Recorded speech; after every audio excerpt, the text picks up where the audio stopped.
cloud. Very good. Okay, so supposedly we got that, and hopefully we've got you all there. And I'm going to go through a lot of material today. If you have questions, we're going to see how this works for asking the questions. If you have a camera and a microphone, I can even try and get you live if it's more of a that type of question. But I will put everybody's hand down. I just feel so powerful. And we are going to proceed. So please sit back and enjoy. If you have questions, write them down somewhere.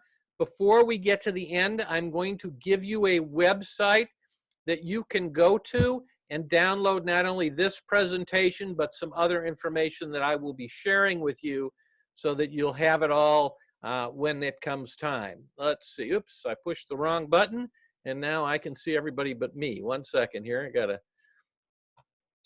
turn this on and go to sharing. And hopefully, all right, with any luck, you can all see the presentation slides now. So this is Royal Management Services, and I know some of you are already clients of ours. Some of you I don't recognize, and many of you are joining us for the first time, and hopefully you will enjoy this presentation. My name is Steve Weil. I am the president of Royal Management Services, which means I don't do really very much. I just get to do the fun stuff like this and deal with the questions that you can't figure out. But we have a staff of managers, assistant managers, and directors that make sure the associations we manage do well. And the next thing I want to tell you is nothing given here is, my son's a lawyer, is legal information. We're not lawyers. We're trying to provide this information. This is common sense information on what the law requires and what you need to do to run your association. We're not going to try and make lawyers out of you, but we will tell you that when a legal matter comes up that is a legal question, it's good to have a lawyer around. Usually they don't answer till after it's too late, but we're going to try and go through and give you some practical tips and explain to you how some of the Florida law works. And if you have questions, just go ahead and pop it in the Q&A box, and I will try to get to that. So I see there's a couple, but they're really just, it'll be 2 hours and some folks that are here. So let's see where we go from here. So you know what we're going to talk about today. We are going to talk about the law and what law and how it affects your association. We're also going to talk about fiduciary responsibility. All of you that are on the board now have a fiduciary responsibility, and we'll kind of try to clarify that for you. We're also going to talk about the governing documents, or the Bible of your association. We're going to talk about the board of directors and the officers and what the difference is between being a director and being an officer. We'll spend a little time on official records. We'll also talk about the financial reporting that is required by the state of Florida. Not nearly enough, you need to know this, but you should certainly have enough financial reporting, regular monthly financial statements, so you can understand what's going on and where you are in your association. We're going to talk about budgets and maintenance as well as reserve. We'll talk a little bit about enforcement, and then if we get to it, we'll talk about elections. I also have some really good information for you on some of the things that are going on right now with the coronavirus. So bear with me just a minute.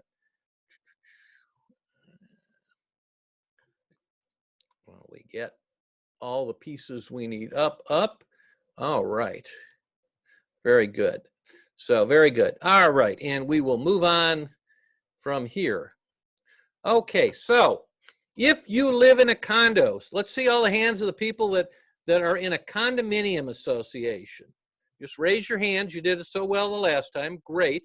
If you live in a condo, the condo part of your is handled by 718 of the Florida Code. That's Florida Statute 718, and that has everything in the world to do with living in and operating a condo.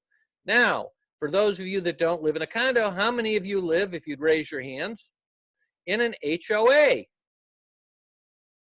Okay, HOA homeowners associations. okay, you are governed by 720 of the Florida Code, and that tells you what the rules are for running a homeowners association. Is there anybody here that is in a co-op, lives in a co-op? Okay, anybody in a co-op, raise your hand. Okay, so we won't talk about 719 very much, but because you're either under 718 of the Florida statutes or 719, or excuse me, 720 as a homeowner association, that does not mean that law is the end all, be all, and everything you need to know. In addition to that, all of us operate nonprofits, and nonprofit corporations fall under 617 of the Florida law. So everything about how we govern our nonprofit falls under that section, and we need to know that as well. In addition to that, there's federal law, there's state law, there's local law. For example, there is the fair housing laws. There is the ADA that can come in, or the HUD rules that can come in. There is state and local laws, such as building codes and hurricane codes and fire codes. And all of these kinds of things affect how your association is governed and the decisions you make. So, that being said, the good news is that 718, 617, and all of the Florida law can be found on the internet. You can find complete and up-to-date, I haven't changed my slide, but up-to-date versions that you can search. So if you're looking to find out where does it say X in 718 or such, you can go to the internet and you can look it up, and I've given you the website here, and you will get these slides, and you can go through this and page through it and literally do a search, a word search, by using the find function in your browser to find exactly what you're looking for. If you're looking at rules on elections, you can search for elections. If you're looking at rules on governing applications, you can look under applications and search and find that. So this is very useful, and it exists out there for you, whether you're looking for condominiums or whether you're looking for co-ops or whether you're looking for condos. So we want you all to know that and to be able to find that information, as well as the information on 617. And I told you a little bit ago that 617 governed not-for-profit corporations.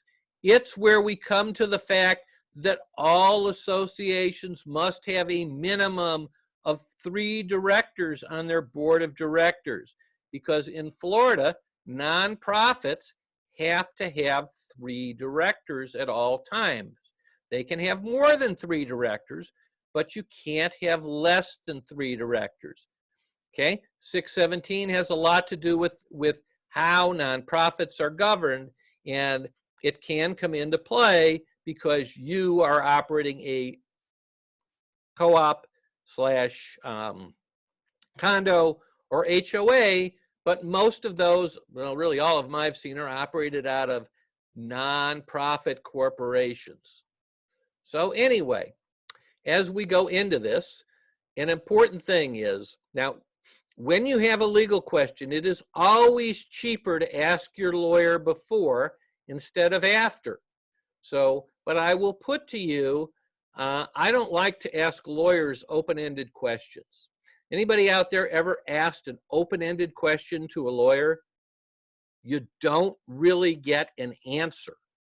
What you get is a whole bunch of pages of research, some cases that may have happened that may or may not be on point, and an opinion of the lawyer that maybe you can do this. They really don't want to put themselves, so you have to learn to ask the questions properly so that you can get a proper, actionable answer.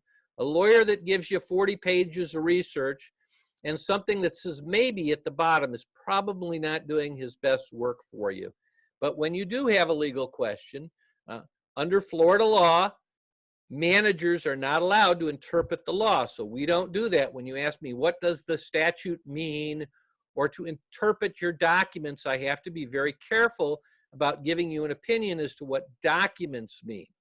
If you ask me how we're supposed to do something or the practical, I can do that. But if you're asking for a definition of something in your documents or a definition of something in the law, you need to speak to your lawyer. And I will tell you, they're a lot cheaper when you don't need them than after you messed it up, and you do.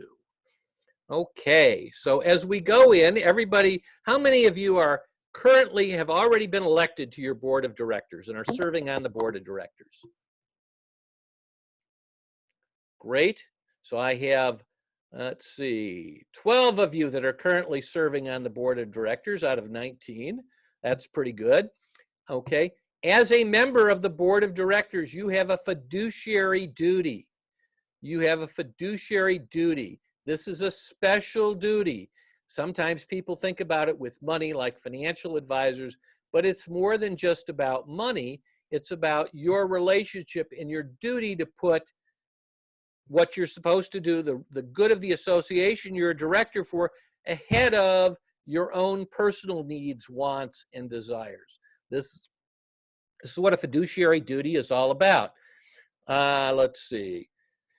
Some examples of fiduciaries are trustees, guardians, corporate officers, corporate directors. Okay, all of these people have a duty to put what's best for their association or for the person or organization they have a fiduciary duty to in front of their own needs and responsibility. I was at a HOA meeting, about 8 months ago, and we had a new board of directors elected, and a gentleman came up to me and he said, I'm on the board now, and you need to listen to me.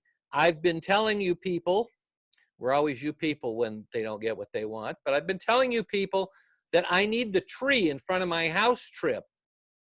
And that's why I got on the board, because I wasn't getting results. That prior board wasn't authorizing it. And do you want to talk about trimming all the trees? Is there, okay. I got on the board because my tree needs trimming, does not meet the fiduciary duty and responsibility. I got on the board because I don't like the landscaping, or I feel the trees need to be trimmed, or we need to look at all the trees in the neighborhood.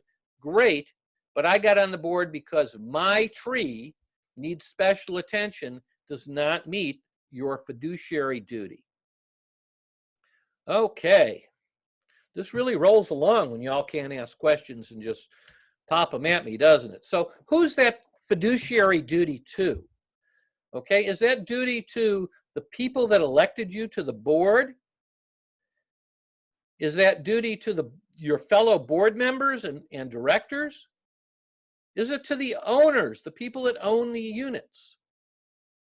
Anybody want to venture a guess? Okay, we'll go with, it's to the association. That duty is to your association. Now, sometimes the owners and the association line up.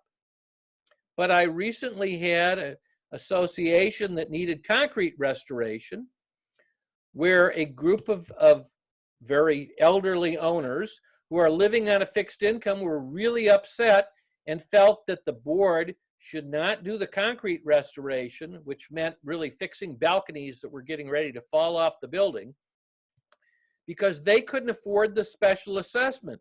And they came forward and said, listen, we don't want to be forced out because we can't afford this. And we know the balconies are dangerous. How about if we just agree not to go on our balconies? And that way we won't have to worry that somebody will step on a balcony and we won't have to pay the money. And the answer is the board still had a fiduciary duty to the association to make sure that the association, its property, was safe. And they couldn't duck it by saying the owners said it's not necessary for us to do the safety work that the engineer had told them was creating a danger to anybody on the property or that visited the property. So they had a fiduciary duty, even though it conflicted with what the owners wanted, to just hopefully I'll be dead before it's ready to go. And we hear that on occasion. They had to take proper care of the association.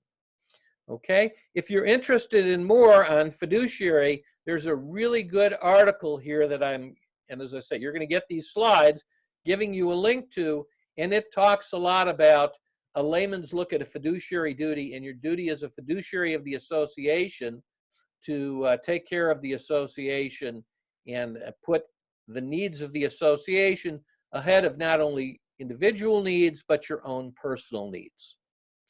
All right, so let's talk a little bit about the law. An officer, director, or manager may not solicit, offer, or accept anything of value. They finally put this into the law about 2 years ago. They said, we know you have a fiduciary duty. We know you're not supposed to take kickbacks.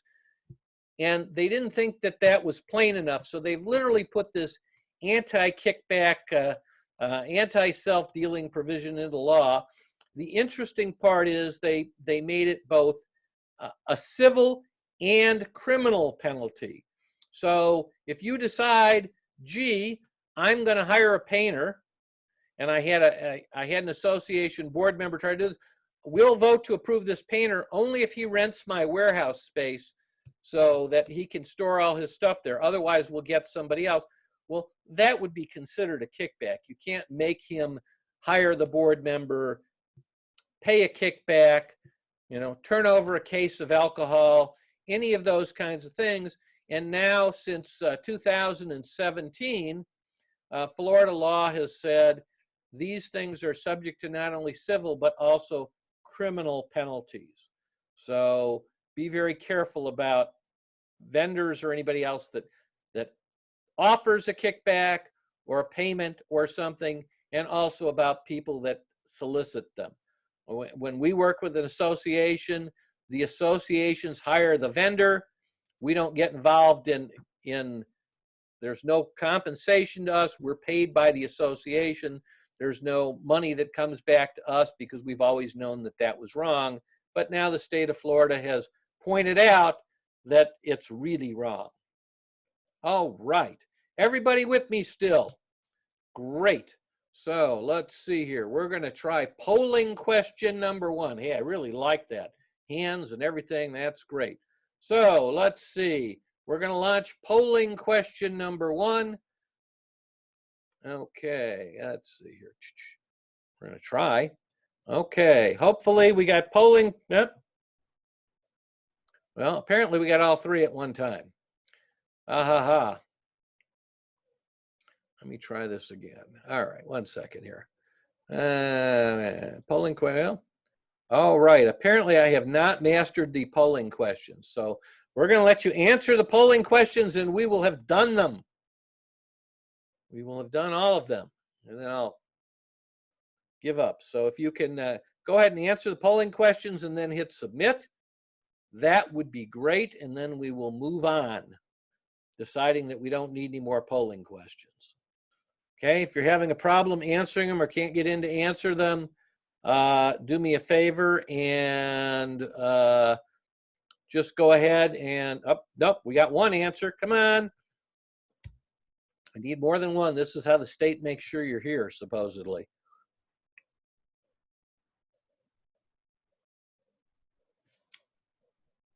Okay. We have 45 more seconds of answering the polling questions. So please, if you can, just answer the questions. And I will see next time that I separate the questions. As I said, this is really not my strong piece here, and you are my first test audience.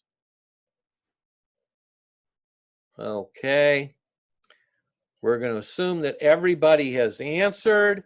And let's see, it says here, share the results. So here you have the results.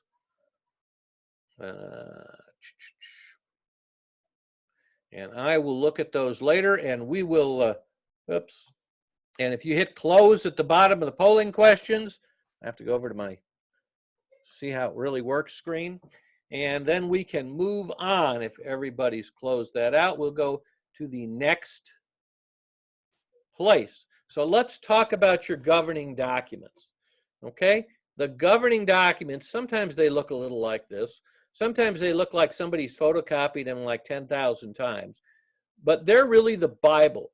Your authority for everything you can do as a board comes most 98% of the time from the governing documents. If the governing documents don't give you authority, then plain and simple, you don't have it. You can't just make it up as you go along. The governing documents are the contract between the owners and the association that we all agreed to be part of when we came. There are a little bit difference between condos and HOAs, and I'm going to go over that with you. So if you're in a condo or co-op, your governing documents include articles of incorporation. That's the document that sets you up with the state and says how many officers and directors. A lot of them have been around a long time, but it's the document with the state. Part of that document, separate, not registered with the state, is typically bylaws. The bylaws will tell you how many directors we're going to have, how they get elected. It'll have a lot of the day-to-day, who's in charge of what the authority of the president is, those types of things. Okay? Then you have the governing docs, the condo documents themselves.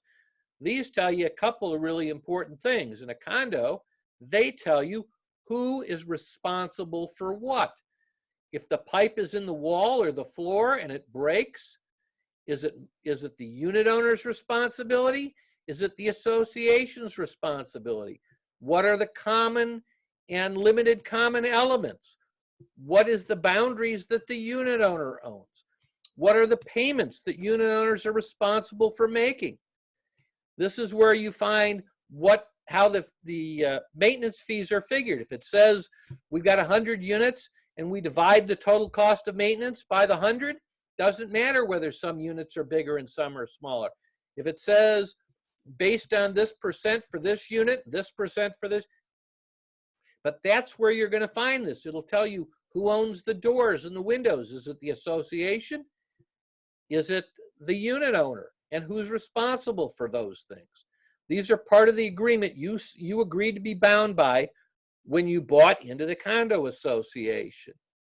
Then we have policies. Policies are typically things derived by the board of directors to guide either officers of the corporation or managers in telling them how the board interprets the condominium docs. So it might say, listen, the policy might be the president of the association is limited to approve expenditures not to exceed $1,000 without the specific approval of the board.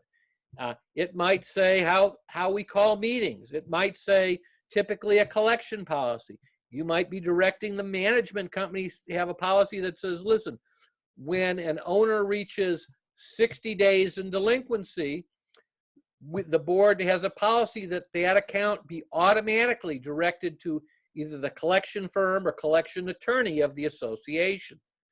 And rules, again, help clarify what's in the condo docs, because that's a fairly sophisticated legal document for owners. But you cannot make a rule if you don't have the authority under the governing documents. So if your governing documents say there will be no pets on the property, the board can't decide that they're going to allow one pet up to 25 pounds. The governing documents say none. If the governing documents say pets shall be permitted, the board can't decide there will be no pets, and it certainly can't decide the size limit or the type of pets. But if the governing documents say pets will be permitted subject to rules and regulations written by and approved by the board of directors, then the governing documents have given the board of directors the authority to write a rule on how much the pets can weigh, what kind of pets, number of pets. So we really have to look and see what the authority is in the governing documents. The same is true for vehicles. If the governing documents say that each unit's parking space first assigned by the developer shall remain their space for perpetuity and doesn't say anything about motorcycles or trucks, then you can't make rules about motorcycles or trucks. And you can't say to an owner, you have to move your space because we've determined that it would be better for somebody else. But if the governing documents give the board the authority to reassign parking spaces or to make rules on parking, then you can do that. Okay, so I'm gonna run through the HOA documents that are included, and then if you want to submit questions on governing documents and on this section, I will be happy to answer them. Okay, so if you're in an HOA, you still have the articles of incorporation, you still have the bylaws, that's basically but the same, but instead of the governing documents that we talked about before, now you have a declaration of covenants and restrictions. This becomes part of every owner's deed. So that covenant restriction attaches to their deed and restricts, and again, if it's not in here, you can't just make it up as you go along. If the covenants and restrictions, the declaration says the board shall be able to set rules as to parking or rules as to pets or what color houses may be, then you can certainly do that. But if it doesn't have any mention of these things, you can't just decide, we don't like the color of the houses, we're going to determine what color people can paint them. Policies and rules are quite the same.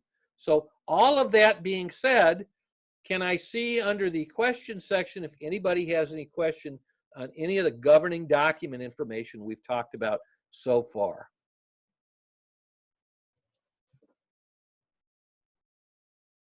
Okay, I'm sure you're still out there, but maybe y'all went for snacks because nobody seems to have any questions. That works. So, okay, so let's see, governing documents, I have a question, yay. Governing documents can be called something else. The governing documents are typically the whole set of documents. It's all of these documents together. So you have covenants and restrictions in an HOA. You have the condo docs that are the document that we talk about when we go back. Let me just go back here. We have the condo documents are the documents that talk about limited common elements and here's how much where my unit is and how we separate the costs and those types of things. So does that answer your question, Paula?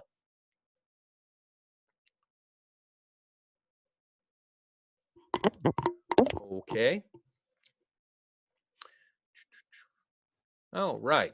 So if you're in an HOA, really important, the covenants and restrictions, condos go on forever.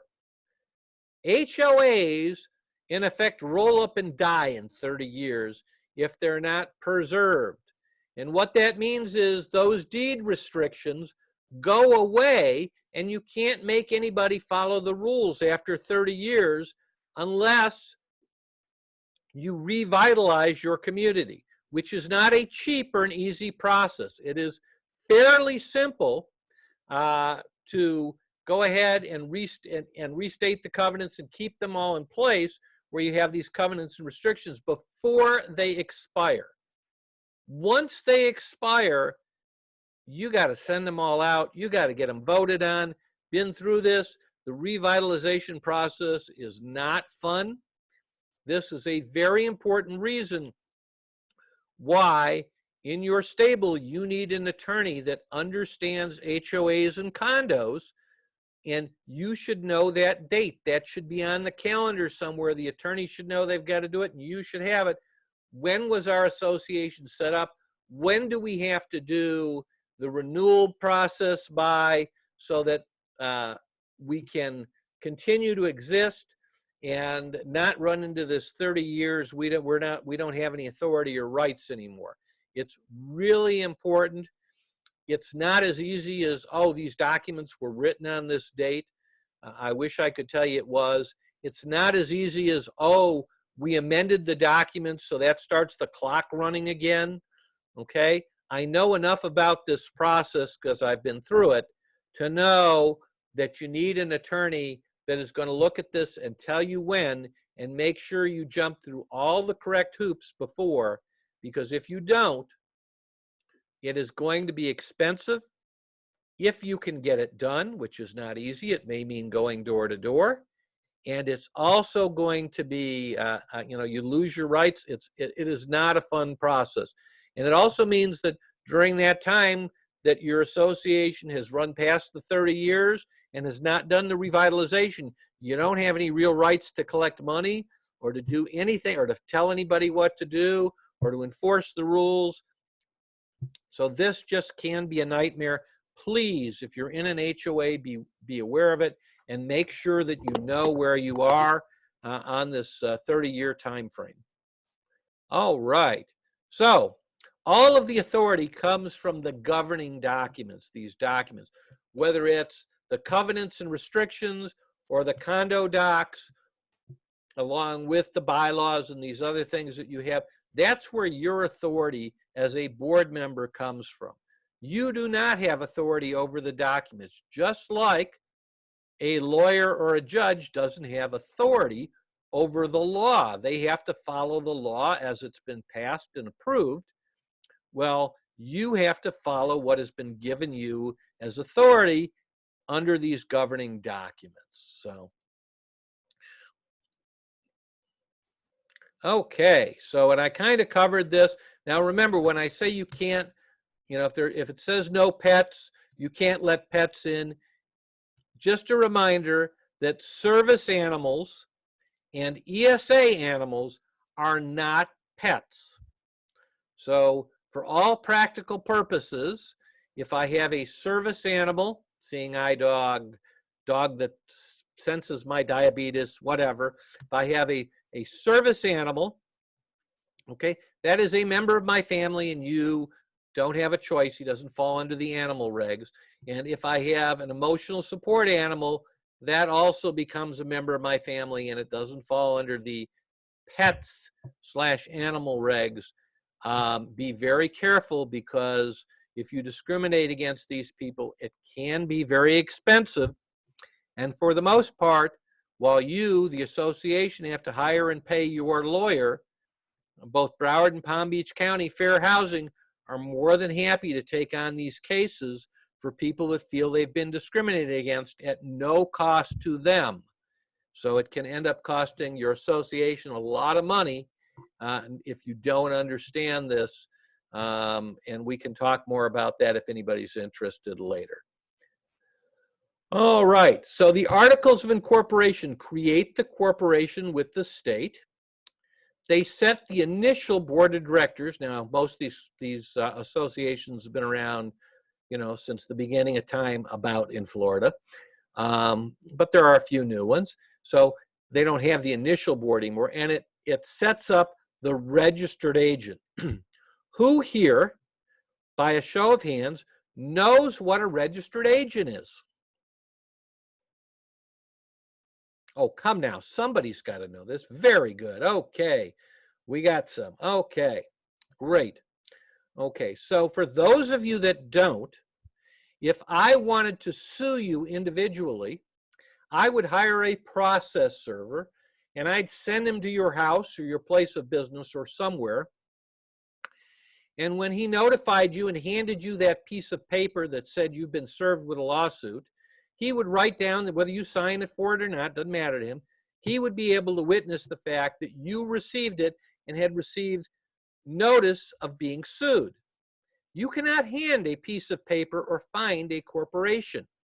They do not have a physical presence. So the state of Florida, like most states, requires every corporation to designate a registered agent. That's the person that gets notified in the event of a lawsuit. And they have rules for registered agents. Those rules include that the registered agent maintain a business office that's open 9 to 5, Monday through Friday, and that they be at that location ready and available for service. So, because my wife and I are two of the principals of Royal Management Service, she got really tired of my saying, you can't go on vacation with me because we're a corporate registered agent. And we're registered agent for about 200 companies, including condo associations. And we determined that we have 2 people on our staff that are assistant vice presidents. And their duties as assistant vice president is, when we're not in the office, to sign for service of these things and represent us as a corporate registered agent. So now we can go on vacation again. They also happen to be employees that are managers and do other things, but Their sole duty as the registered agent is to be able to, as assistant vice president, is to be able to sign for registered agent. So in many cases, associations name their law firm as registered agent, and that's fine. That way the lawyer gets notified of any lawsuits or anything. Some use their management company as the registered agent, and that's fine too, as long as they receive notice when the management company is notified. As I say, we're a corporate registered agent. There are a number of those out there that you can hire. The bad news is I occasionally run across self-managed associations that the president has decided he could be the registered agent, and he's named himself in his condo unit, and now he's spending 6 months a year in New York or Kansas City or somewhere else, and they're not here to meet that responsibility. And they're not in a business office. You know, you can't get in the building to notify them because it's locked and somebody has to buzz you in. So it is highly recommended that associations either use their attorney, I don't care, or their management company. Say, we do charge, we're a corporate registered agent. The fee is fairly minimal. It's $150 a year for us to be a professional registered agent. There's some out there that are as high as $250 a year. Your attorney may not charge you for the registered agent fee, but he may charge you everything every time something shows up that he has to look at, and not everything that shows up necessarily has to do with you. For example, if a unit owner is being foreclosed on, the bank is going to notify through the registered agent your association as well as the unit owner, so that you know about any interests. So now everybody understands what a registered agent is, right? Great. Okay, I got Paula's hand, so. All right, so let's see. The articles of incorporation, create the corporation. I thought I did that. Oh, didn't push the button. Okay, great. So, and the bylaws spell out the duties of the officers. So I have one really strange association that the bylaws don't create an officer. That's the association people that developed it intended it to be managed, and the bylaws there say that there shall be a chairperson for the board. There's a treasurer, but the board has a chairperson, and that all business is to be conducted by the board of directors, and meetings are to be chaired by the chairperson, and that the board should make decisions. We don't have a president. We do have a treasurer there, but you know, you have to look at the documents. Most corporations, you're going to have corporate officers, and it's going to tell you how they're appointed. Most in Florida condominium associations, the officers are appointed by the board of directors. So it's important to remember that, because when they're appointed by the board of directors hires the officers, and that means the board of directors can fire the officers. They can remove those officers at any board meeting that they want to. They can't remove board members, and if the president happens to sit on the board, removing him from the office of president does not remove him from the board. It just takes away those additional authorities he has as the president. It also, your bylaws will tell you how meetings are supposed to be called in most cases. You also have to pay attention to Florida law here, because 718 has some requirements there, as does 720. They will tell you when the annual member meeting is to be held for most part. Some bylaws are very specific. They say a date and time. Others say a week. Others say as set up by the board of directors during the month of, and give you a little more flexibility. They say the terms of the board members. So in Florida, a director can have a 1-year or a 2-year term. If that doesn't say anything, it's going to be a 1-year term, but there are some bylaws that have 2-year terms for their directors. There's other important operational information that is also in the bylaws. So hopefully you've all gotten out your bylaws now that you're on the board of director and taken a look at those. As I've said before, condo decks set all the basic rules. They define who's responsible for what. You know, is the door belong to the unit owner, or does the door belong to the association coming in and out of the unit? Who's responsible for window replacement? I have seen associations, some are just terribly lax on telling us who's responsible for certain things, but I've seen associations that say that any utilities, that would be water, electric, pipes that are inside of the floor, walls, or ceiling, common elements, are the responsibility of the association, regardless of whether or not they serve multiple units or just the one individual unit. I've also seen documents that say that the unit owners are responsible for all utility lines that do not serve multiple units, regardless of their placement. So when a pipe breaks or is leaking, who's responsible for it? Well, your governing documents should, they don't always, but they should tell you this. They should define those responsibilities. They designate what is a common element and a limited common element. Who here knows what is a limited common element? Very good. I like it when I get some hands. You know, this is really hard for me, folks, because I can't see all your smiling faces, and I just imagine everybody's at the refrigerator or, you know, thinking, God, when he's finished, we get our certificates, but we don't have to listen. So we got to see those hands once in a while. That's great. I thank you. So a limited common element. Your balcony is a limited common element. Okay. The association is responsible for the upkeep of the balcony, and it's on the outside, but nobody gets to use it but you. I recently had somebody tell me, I'll give you another one, the elevator equipment room is a limited common element. Okay? You don't get to go in and out of there. You can't use it whenever you want, but it belongs to everybody. It's just not, it's limited. You can't just use it. And I had somebody tell me, a unit owner said, I want to use the elevator equipment room to store my kayak. After all, it's a limited common element, so it's mine as much as anybody else. I can put my kayak in there. You need to give me a key. No, we're not going to give you a key. It's a limited common element. You don't get access to it. It's the elevator equipment room, and the Florida Building Code says we can't be storing stuff in the elevator equipment room. So there are limited common elements. Your balcony, the association is responsible for in a condo. That's a limited common element. We've got to make sure it doesn't fall off the building and that the railings are safe and all of that type of thing. But we don't all get to go hang out on your balcony. Okay? All right. Let's see. In HOAs, your authority comes from the declaration, covenants, and restrictions. They become part of your deed.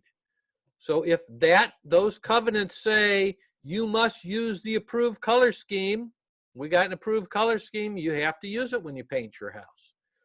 If those covenants and restrictions say you can't put in a gravel driveway, then you can't replace your driveway with a gravel driveway.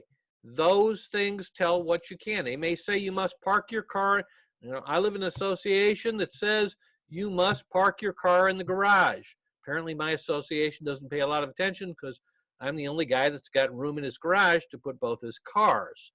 But that's where those things come from, including your right to charge fees to maintain the common elements, things like swimming pools, a wall around the community, the sprinkler system, the trees that are belong to the association. So you're going to find that stuff in the declaration and covenants and restrictions. Okay, policies have been set by the board, and they're binding on future boards until the future boards take action to suspend or remove them. So, and they're going to define things. As I said earlier, they might define what the authority of the president is to approve in the absence of a board meeting. They might define when an item goes to collections, so we don't have to talk about the collections and when we turn and vote on sending somebody to collections if they're not paying. We have a policy in place that's automatic. They might instruct the manager to do something. You know, that there could be a policy that says the pool's to be locked on the, you know, by this time. All of these things, you know, could happen. They might instruct the manager on who can bid, who can't bid. There are all sorts of things that could be in your policies. Okay. Okay. They can be used to limit or to expand the scope of responsibility of an officer. So, and rules are aimed at the homeowners. Now, I'm not going to read the rules, my rules slide to you, but what I am going to tell you is this. Rules need to be reasonable. They need to have a purpose, and they need to be manageable. I sat down with an association to do some consulting, and they wanted me to look over their rules, and they had a book of 62 pages of rules and regulations. They had rules for everything in the world. And the trouble was, most of the rules they had were absolutely unenforceable, and every time anybody had done anything, somebody came up with a rule. It's not necessary to write a rule because you had a problem one time. Okay? One of my favorite rule things right now is that I have a bunch of law firms that are pushing all of my associations. They want rules governing drones. And I do not want any rules governing drones. Why is that? Well, I checked with Broward and Palm Beach County, where we manage property in both, and they will not allow me to mount anti-aircraft guns on any of my properties. Okay, they just say that that is not permitted. So what am I going to do when they write a rule that says drones are not permitted, and somebody calls me and says, you need to enforce the drone rule? It's next to impossible to figure out who's flying it. Okay? I don't have the, so I'm just making a rule that can't be enforced. To me, that's worthless. Instead, as we have these drone discussions, I say to people all the time, what's the problem with drones? Well, somebody was flying one over the pool taking pictures. That's great. If you're not doing anything you shouldn't be doing in the pool, this should not be a problem for you. Another woman said to me, well, they flew it up into my balcony and were looking in the windows with a drone. That's great. Drapes. Solve that problem and you don't have to deal with it. The board of directors doesn't want to be getting calls that somebody flew a drone down the canal, or there's a drone over the thing, or some realtor's flying a drone around the building. The FAA has rules on that. Let them deal with the drone enforcement. We don't want to get there. That would not be a reasonable, enforceable rule, in my opinion. But you're trying to spell things out in ways that owners can understand them in your rules, and they need to make sense, and they need to be reasonable. So, any questions on the making of rules?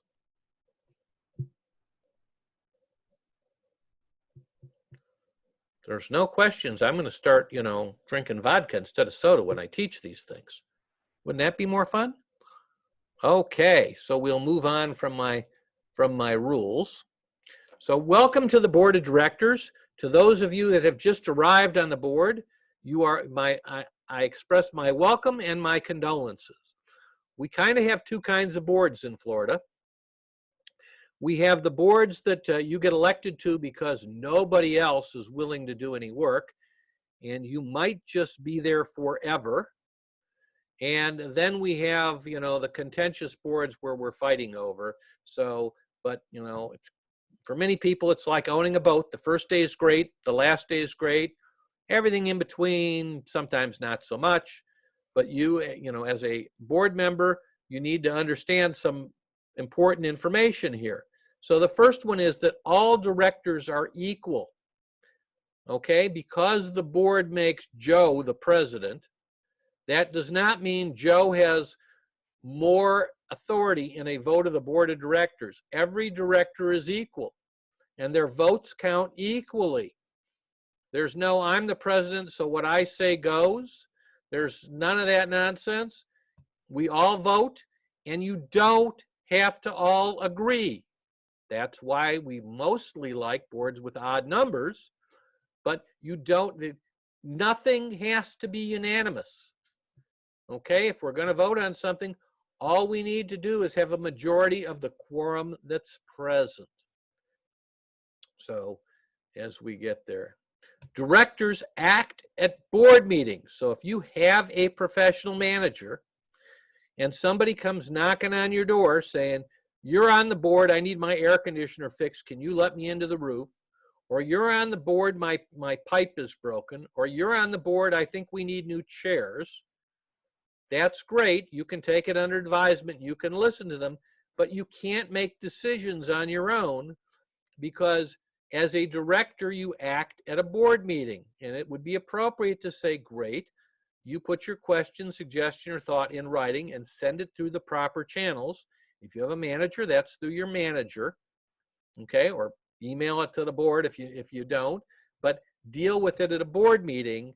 Do not, as a director, take decisions onto yourself because you may not have that authority, and it is a great way to end up with responsibility and your directors and officers liability insurance washing their hands of your action and not necessarily defending you. Boards act at properly called board meetings. They act on items on the agenda. They do not just walk around and make decisions on their own. So Florida law requires every nonprofit to have 3 directors minimum at all times. Okay, if you fail to have your 3 directors, you can be forced into a receivership. Been the receiver. Great if I'm the receiver. Basically, I'm like a manager that decides what to pay myself and has superpowers and has to listen to nobody but the state, who is not going to look out for your welfare. So it's important to have the 3 directors at all times. If you have under the 3, then you want your remaining directors to appoint somebody to fill those incomplete terms so that you're back up to your 3 directors. So we have 3, 2 of you resign. I'm the only guy left. I go appoint 2 other people to fill out the remainder of your term, or I appoint 1 and then the 2 of us appoint the 3rd. But we want to get that done as soon as possible so that we can show we have the 3 directors that are required. Okay? You know, somebody dies, quits, sells their property and resigns from the board, then the remaining directors can appoint somebody to fill out the remainder of the term. So any questions on that? Okay. This is kind of like doing a radio show where you sit alone and talk to yourself, but we'll get through it, not a problem. Okay, officers. So officers in 99% of the cases are elected by the board of directors. So we just had our annual meeting. We elected 3 of 5. We elected 3 new directors. There's a total board of 5. We now would have an organizational meeting. Needs to be done, and all meetings are public in the association world, except there are 2 exceptions, lawyers and personnel meetings. So we're going to have a meeting in front of the people as a board of directors, and we're going to make a motion to appoint a president. We're going to vote on that, and we're going to put that president in place, that secretary, that treasurer. Those officers are in place, and they are put in place by the board of directors, not the owners. Okay, so that brings me to officers serve at the pleasure of the board of directors. The board hires them. The board can fire them. Number 1 question I get on the phone for consulting is from people that want to know. Board members call me from associations we don't manage and say, our President John is a dictator. We vote to do something, he does the opposite. He refuses to listen to the rest of the board members. He acts on his own. We want to get rid of him. How do we get rid of John? That's easy. At the next board meeting, you stand up and you say, I make a motion that John be removed from the presidency. If you get a second, and if the motion carries, majority of the people present, John is instantly no longer the president. However, John is still on the board of directors, but he's not the president. He doesn't have any of that authority anymore. Simple, right? It's really simple. The problem is that the person calling me has to stand up at the meeting and say in front of John, I make a motion that we remove John from the presidency, and the others have got to get up and say, and if John's a bully, many times it sounds great in theory, but they're not willing to do that. But that's the only way, is the president, vice president, secretary, treasurer, all serve at the pleasure of the board of directors. We put you in, as my mother used to say, we put you in, I put you into this world, I can take you out. Well, the same is true here. So, okay, so let's see here. They served, okay, so the officers oversee the day-to-day operations. More important in a association that doesn't have a manager. Okay, to have people that are willing to step up to the plate when the pipe leaks and somebody's got to call the plumber, or when the bills have got to be paid. But when you do have a manager, we're going to look to those people in the absence of a board meeting. Hey, we need a decision on, we need a new pool pump. We're recommending this. Is this okay? Okay, we're planning on doing this. There are certain things we're going to look for direction to those officers in the absence of a board meeting. All right. The board, excuse me, the officers, they don't make policy. They don't decide how the association is going to act on something. Okay. The policy is made by the directors. The officers simply implement the policy of the board. So I'm the president, and Mrs. Jones just hit 60 days past due, and Mrs. Jones is my good friend. She brings me soup when I'm sick. I don't want to send her account to collections. Is that up to me if there's a policy that says any account that hits 60 days must be submitted to collections? Well, no, it's not. It's not up to me. That is a policy of the board of directors, and my job is not to decide whether it's appropriate or not. My job is to follow the policy that was prepared for me by the board of directors. The same as my job as a manager is to follow the policies. Now, I can advise a board, and we do in many cases get asked for advice, but when the board makes a policy, unless that policy is against Florida law or is unethical, our job is to follow the policy. If it is against the law or unethical, as a manager, and after speaking with the board, they insist on the policy, our only choice is to resign. But it's not up to us to determine the policy. That is a board decision. All right. Let's see. And the officers, anybody ever notice at a board meeting, many board meetings, they have what's called officers' reports? Officers' reports is all about the officers reporting back to the board of directors. They're talking about what the financial situation is for the association. They might be talking about violations. They might be reporting on projects that they're putting together information for the board. But officers report to the board, and they provide officers' reports because they work for the board of directors. The board of directors does not work for the president or the officers.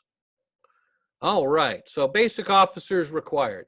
Well, typically we need a president, somebody that will be able to make decisions when there isn't a board meeting, a treasurer to oversee the financial information and to deal with that, and we need a secretary. In a managed association, the manager may do maintain the records, but the secretary is still signing documents and is the de facto person for meetings and such, and who the manager is acting for agents. But those are the people that we have to have. You want to have a vice president, fine. You want to have an assistant vice president, depending on how many people you have, all fine. But these three positions are important. Now, I want to say something about the treasurer, okay? Every time I do one of these things, everybody tells me, well, the treasurer is responsible for the money. No. If you're on the board, the treasurer is responsible to answer questions and to deal with decisions. But if you're on the board of directors, you need to review the financial statements. You need to know what's happening. And if you don't understand something, whether it's asking your president, your manager, your management company, if something doesn't make sense to you on the financials, you need to ask questions. Everybody's eyes on the board should be on the financial statements and the financial information. And you don't have to be a financial genius to be able to understand, hey, we don't have the money, we had our money's gone down, or why are we spending more than we thought we should be spending for landscaping? But if you don't understand a bill that's been paid, or an expense that's going on, or something that's happening, I implore you to ask questions. And if you don't get answers, then you need to ask even more questions, because you ultimately are responsible for the financial health of your association. Great. Okay, so board meetings. Okay, regular board meetings, you have to give 48 hours advance notice of the meeting. That notice must be posted on the property. Okay, you can also email it out. You also must notify all of the board members. So you can't just post it on the property and hope the 2 board members that are in New York are somehow going to show up and see it. Everybody on the board needs to be notified, and the notice is 48 hours in advance of the meeting. If it's a budget meeting, you need 14 days advance notice of the meeting. Again, posted, notify the board members. Okay, and it needs to include a copy of the proposed budget. That does not mean at the meeting you can't increase the budget or decrease the budget or change the items, but the initial proposed budget has to go out, and in the budget meeting, it needs to be sent to every owner. So if owners have elected to receive official notice through email, it can be sent that way, but any owner that still wants to receive official notice through the U.S. Postal Service, it has to be mailed to their office, to their, address of record. Okay? If we're going to change the rules, so we're going to have a meeting, we want to talk about that no motorcycles rule, or we want to talk about limiting pets because we have that right in our governing documents, or whatever we're going to add to, subtract from, or make changes to the rules, then that also requires no less than 14 days notice. It requires us to send the proposed rule changes, or what they're going to be, before we vote to approve them, to the owners. As a rule, owners don't vote on rules, only the board does, but they do need to be given an opportunity to speak on the proposed changes to the rules and to attend the rules meeting. So they need time to be able to speak, as they do at all board meetings, although that it can be limited to 3 minutes. Okay, and we do a whole class on holding meetings. But, I don't like this rule, and I get to tell you why, and you can go ahead and pass it as a board anyway, but owners do have a right to speak. Special assessment meetings also need no less than 14 days. They also need a notice of how much the proposed special assessment will be, along with what the funds will be used for. You don't get to change your mind later. If we say we're going to have a $100,000 special assessment for concrete restoration and $30,000 for an engineer, so a total of $130,000, we can't determine that we're not going to hire the engineer. We're just going to use all $130,000 for, we're going to use $30,000 to buy a golf cart so that the manager or president can drive around the community. And believe it or not, that is a true case. I had a president decide he could supervise instead of the engineer, and we could just use the money. And literally, because they refused to follow the law, we had to resign the association. So understand, these are practical how these meetings go, and what the notices are that are required. You always have to notify the board members directly. So if they agree by email, that's great. You want to call them, that's fine. If you want to walk up to them and hand them a notice of the meeting, but they have to be notified. Okay. So in addition, board meetings. So let's talk about it. We are currently, okay. So first of all, the notice of the meeting has to include the date, the time, the location, and the meeting agenda. Not new business, old business, we're out of here, folks. So if we're going to discuss replacing the manager who has a contract with us or who works for us, then we need to have on our agenda discussion of current I mean, we don't have to say discussion of firing manager. We don't have to, but we do have to have on the agenda discussion of current management agreement. Okay? If we're talking about changing the hours on the pool, then we need to have on the agenda discussion of pool hours. Okay? The items need to be written on the agenda that we're going to have if we're going to vote on them, because owners have a right to know if they're interested in a topic. They may want to show up, come by Skype, not Skype, Zoom or Skype these days, but they have a right to come to a meeting and be heard, and they can't do that if we haven't told them. Now, right now, we're under an emergency order, which says that for emergency meetings, we do not have to have a 48-hour notice. The recent stay-at-home order says we can do meetings through Zoom, basically, but we're trying to fit it in because all of Florida's emergency regulations for associations were really written for hurricanes. Okay, if your meeting house, if your clubhouse blew away and you have to hold a meeting to talk to the insurance company, they were written for those types of emergency situations. And we've tried to coronavirus these meeting things, but you know, within reason, you don't have to do the 48 hours. You don't have to have it at a public place where anybody can attend. You do, if it's an emergency meeting, you can take emergency action. It is highly recommended that you allow owners to attend by Zoom or a telephone or some way where they can listen if they like and come up with a way for them to submit questions and what have you.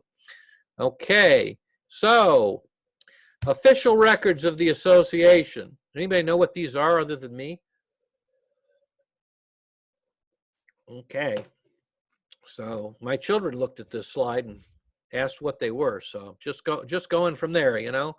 But you know, I still have my vinyl.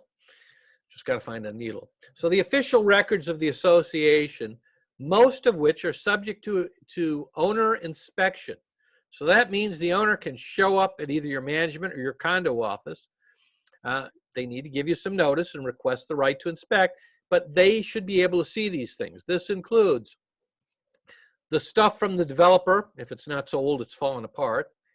The recorded copy of the governing docs and the rules, the minutes from all of your meetings. Now, it used to be we had to keep meeting minutes for board meetings for 7 years, but as of 1/1/18, you have to have them forever.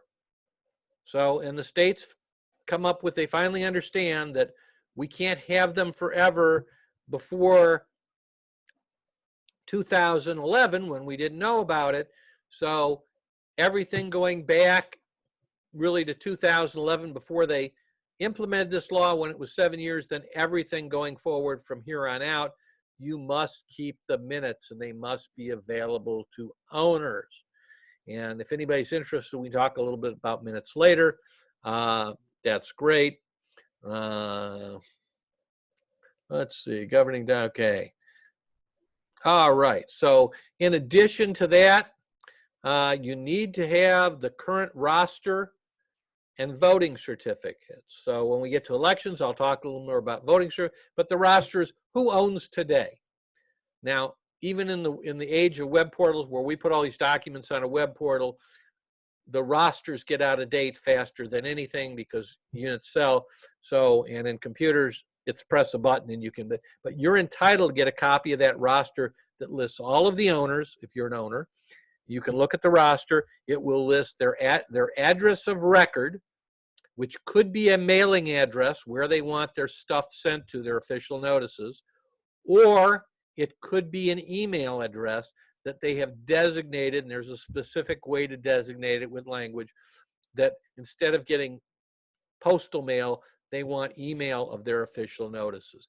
But you would have that way to communicate with all of the owners, if you were another owner, What is not included on that roster are phone numbers. What's not included on that roster are emails that are given to the management or association for use in communicating, but not official communication. So elevators out, power, whatever, I send stuff. You don't just get everybody's private email address, but you do get the email addresses that are the official and the mail addresses. If they're using a mail address, that needs to be on the roster. Copies of the insurance policies, all the contracts of the association. Recently added to this list is all of the bids, the bids the association received. So we got 3 bids to do a new seawall and to replace our seawall. We sign a contract with one of the bids. All of those original bid documents become part of the official records. We can't throw away the 2 we didn't use. We have to keep those things.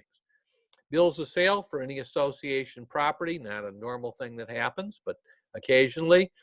All of the accounting records, the ballot sign-in sheets, proxies, and other information with regard to the election, those we only have to keep for 1 year till the next election is finalized and approved. So if you have 28 years worth of voting stuff, stuck in a room somewhere, when the next board is already in place, you can't go back and protest the 1952 board anymore. Let's see, what else do we have? We have rental records. If the association rents any property or acts as a rental agent, you also have to have the currently frequently asked questions sheet as required by the state, other documents related to the operations of the association, and a copy of any inspection reports as required. So there's a lot of stuff we have to have. In today's world, most of us that are in the 25th or 21st century, wherever we are now imaging those documents. You do not have to keep paper. So there's a few things you still need paper of, certain warranty information and such, but you don't have to keep paper. You can image these documents. We store them on a web portal that owners can address. We also store them on a separate internal encrypted file cabinet so that we have them available, but we don't keep paper anymore. So official records not subject to owner inspection. Okay, so here's a bunch of stuff, but your owners can't decide that they want to see stuff that is attorney-client privilege, that was prepared by the attorney under the direction of the board or under the direction of the officers for a legal matter. They certainly can't look at medical records. So I gave you medical records so that I could get my ESA dog approved, and those records are not subject to being shared with anybody else. I applied for put an application in to buy, and that application included my social security number, my driver's license, credit card information, credit report, none of that stuff.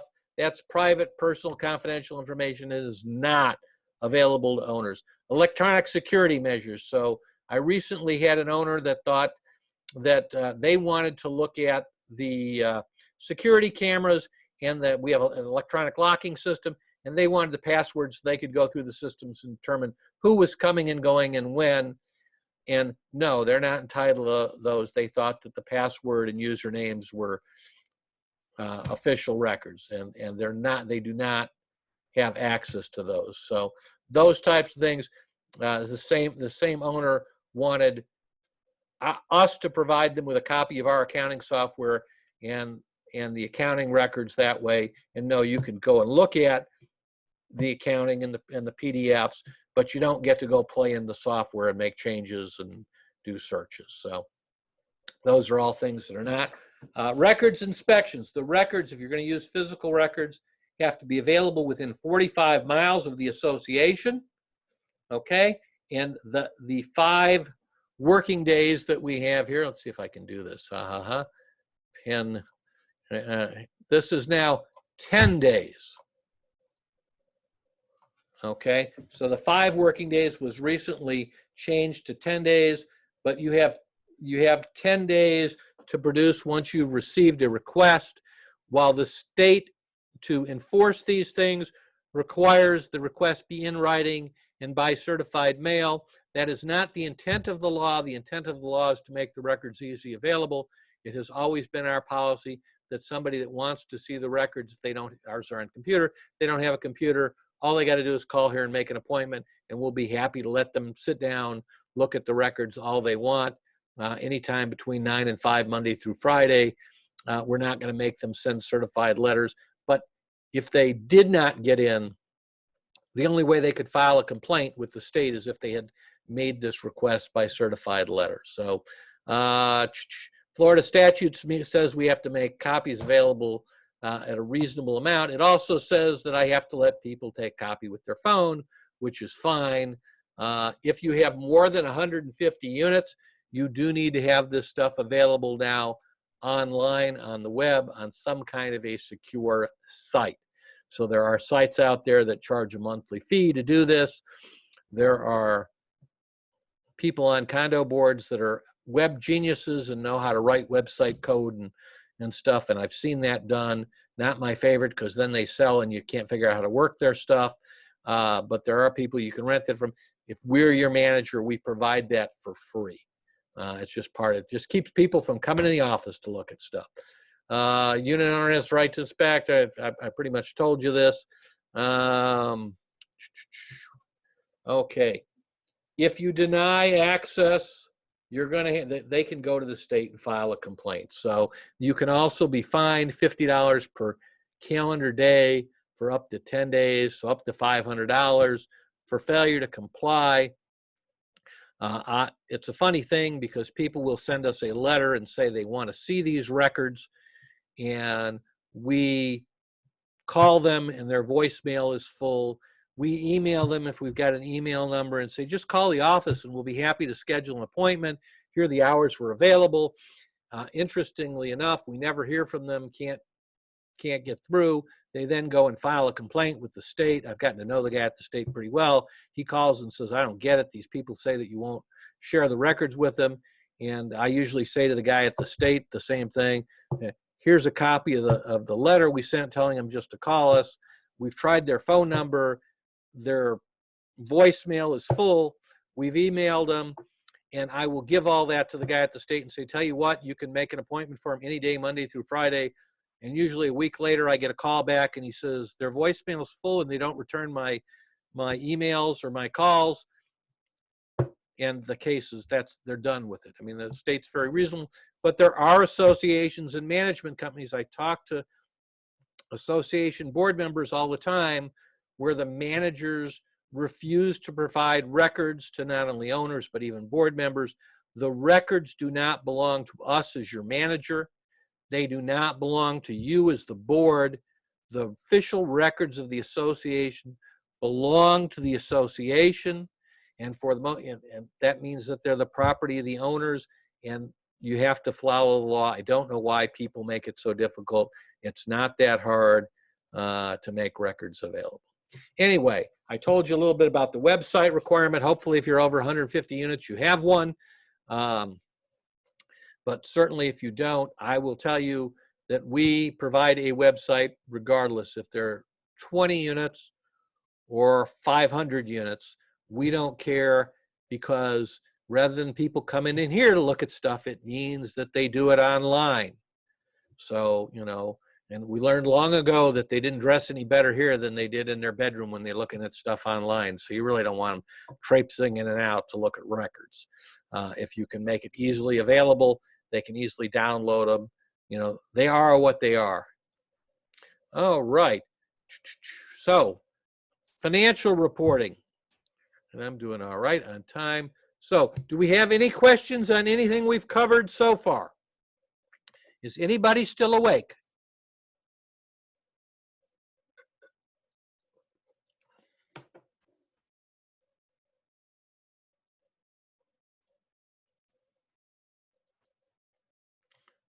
Okay.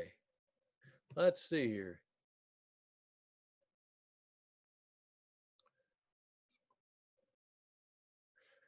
Yes, hurricane. Okay, so Chuck asked about hurricane damage, and hurricane damage is, even if it's not the, even if it's the owner's window, okay, hurricane damage is the responsibility of the association. This changed about 10 years ago.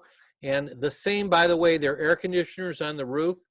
So now when you insure the building, you're insuring all those air conditioners, because what the state found was, while associations had insurance, all the air conditioners blew off the roof. The owners didn't necessarily have insurance that they needed to have. And hence we got mold and mildew, and I lived next door. My unit wasn't habitable because somebody else couldn't replace their air conditioner. So things like windows and doors that may be my responsibility, if the damage is due to a hurricane, they are the association's responsibility, and they're in there. If the glass is broken due to a hurricane, that could be considered the association's responsibility. But it really depends on what and how, and that's the simple explanation. It can also require a legal explanation. Hopefully, Chuck, did I answer you?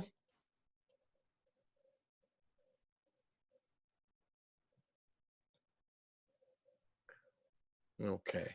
Did I answer you? Okay. So let's, God willing, I did. So let's try the next one, which is Paula. And homeowners asked to participate in the revising and updating of the rules. And the answer is they can certainly participate, because remember, you got to give them 14 days notice. You have to give them the proposed rules, and then you have to allow them time to speak on each of the rule changes to the board. So we might set the clock and say, okay, we're going to recognize each owner on rule change number 1 for 3 minutes. There's a lot of them. They might sign up. They get up and they say, I don't like the rule change to number 3 because I drive a motorcycle and I want to keep my motorcycle here. And the next guy comes in and says, I think it's a great change because I sleep under his motorcycle, and so on. In the end, the owners get to comment. They can certainly make suggestions, but the board votes on what would be approved, unless your documents say otherwise. I haven't seen it yet. I'm told it may exist out there somewhere. So always good to have the owners comment. Certainly always good if the board considers the reasonable owners' comments. Certainly okay if the board wants to set up a committee to work on recommending the rule changes. But in the end, the board gets to decide what it will and what it will not accept, and what the rules will be, subject to, of course, what's in the governing documents. I hope I have answered that for you. Okay, and let's see. And we have James.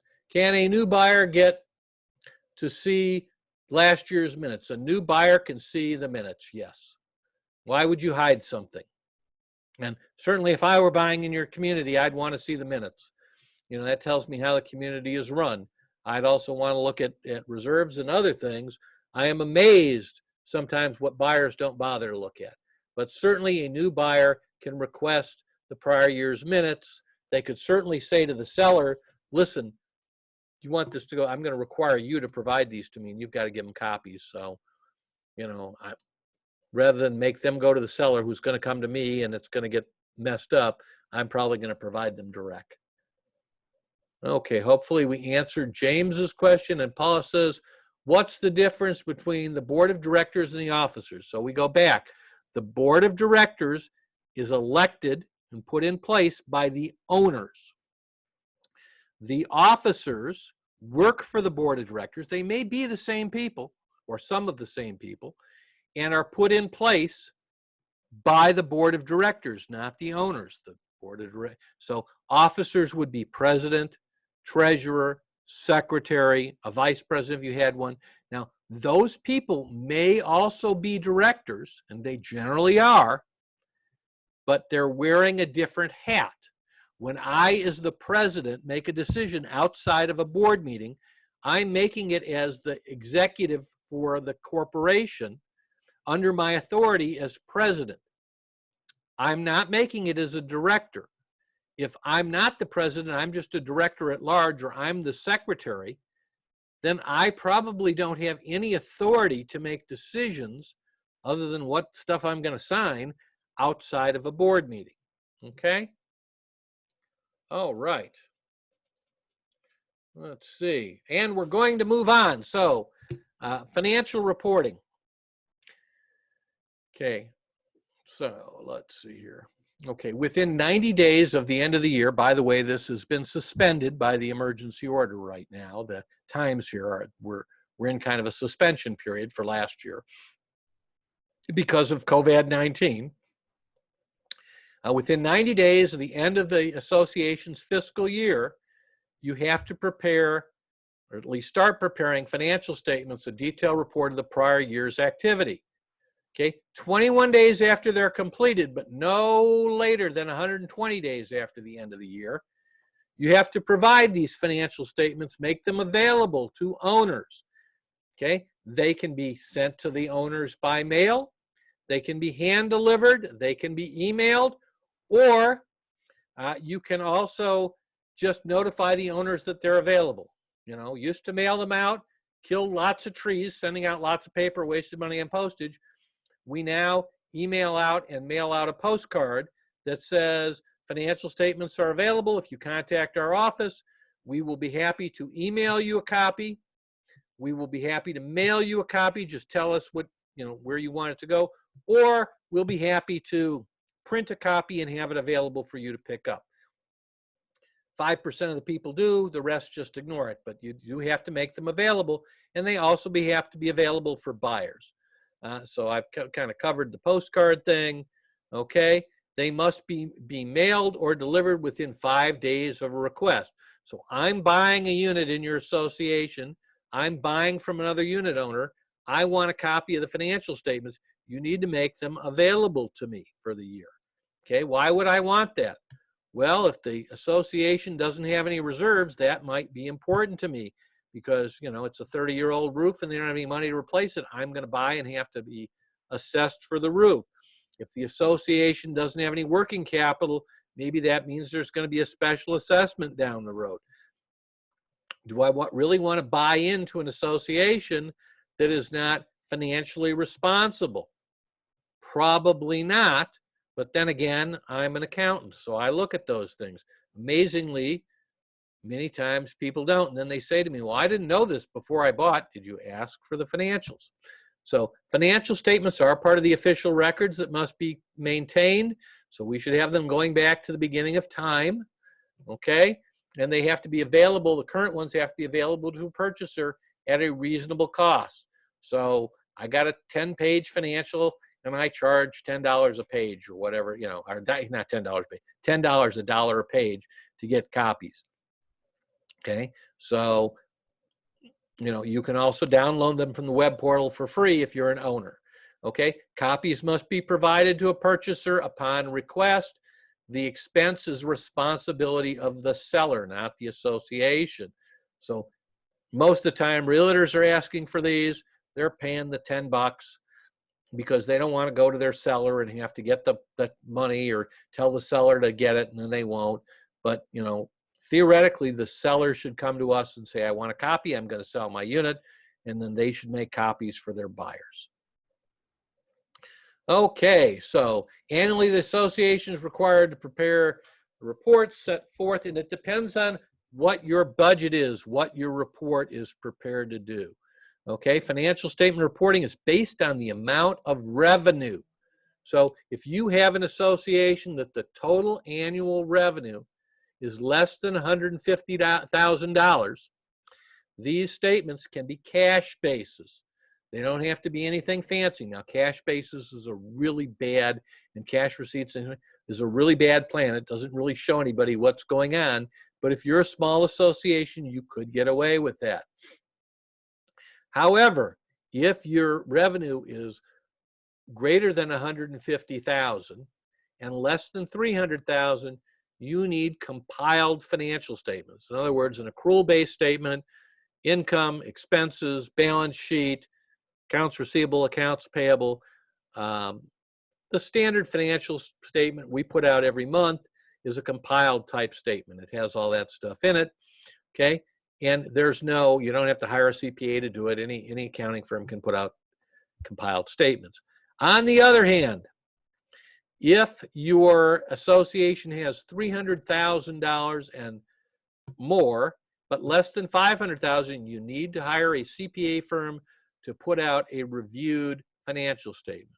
A review means that the CPA did certain tests. They're not looking for fraud, but they did certain tests, and they are saying that to the best of their knowledge, this statement properly represents the position of this association at this date and time, okay? And if it's more than 500,000, you need audited financials. That means the CPA is going to put together a financial statement, but they're going to do some verification. So things keep changing in the audit world. So about 3 years ago, we took over an association that had a little fraud problem, and we discovered that their prior managers had dummied the bank statements because nobody else but them had access to the bank, and the numbers matched the financials, but they were not accurate. There were things that had been, let's just say, they had written their own bank statements with their computer. And we brought it to the attention of the auditors. Today, when I have an audit, the auditors now require either they won't take a copy of a bank statement from me or a manager anymore. Either the bank has to directly send copies of the bank statements to them, or where we have online access, they won't let us print them. They literally come to our office, sit at the desk, we go online to the bank, and then they'll take, once they've verified it against a copy, they'll take the copy that they have seen the bank and verified.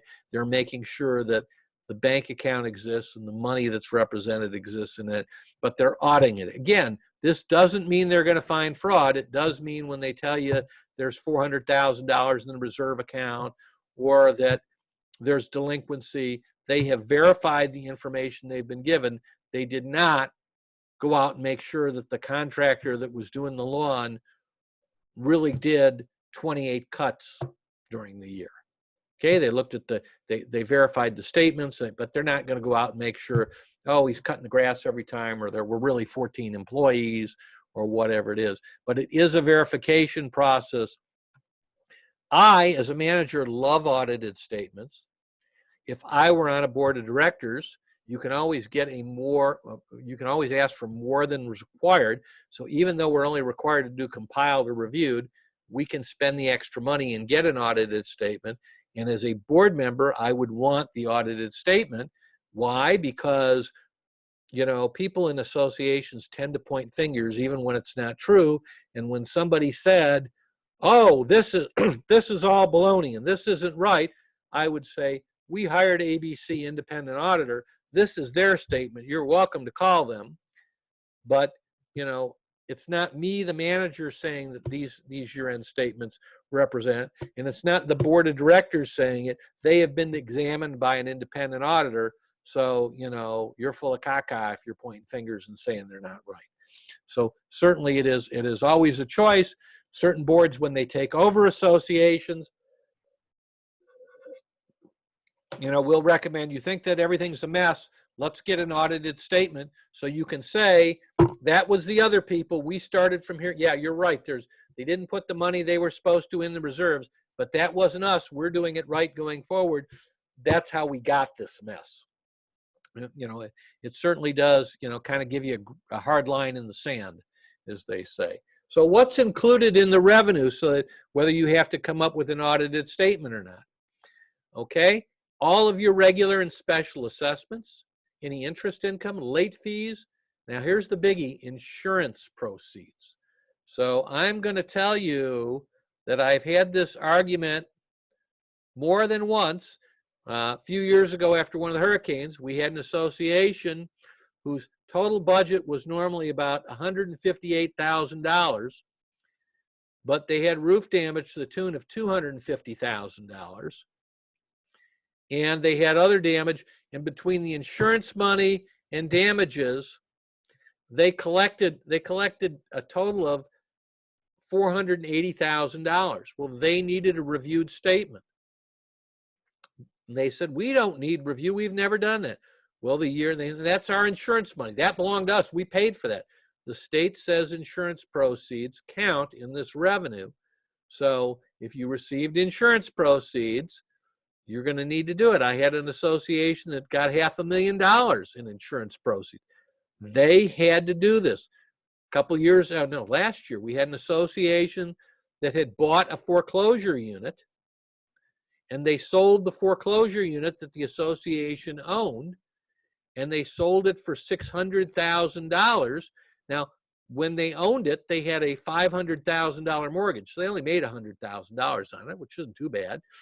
But they kept saying, but we didn't make $500,000.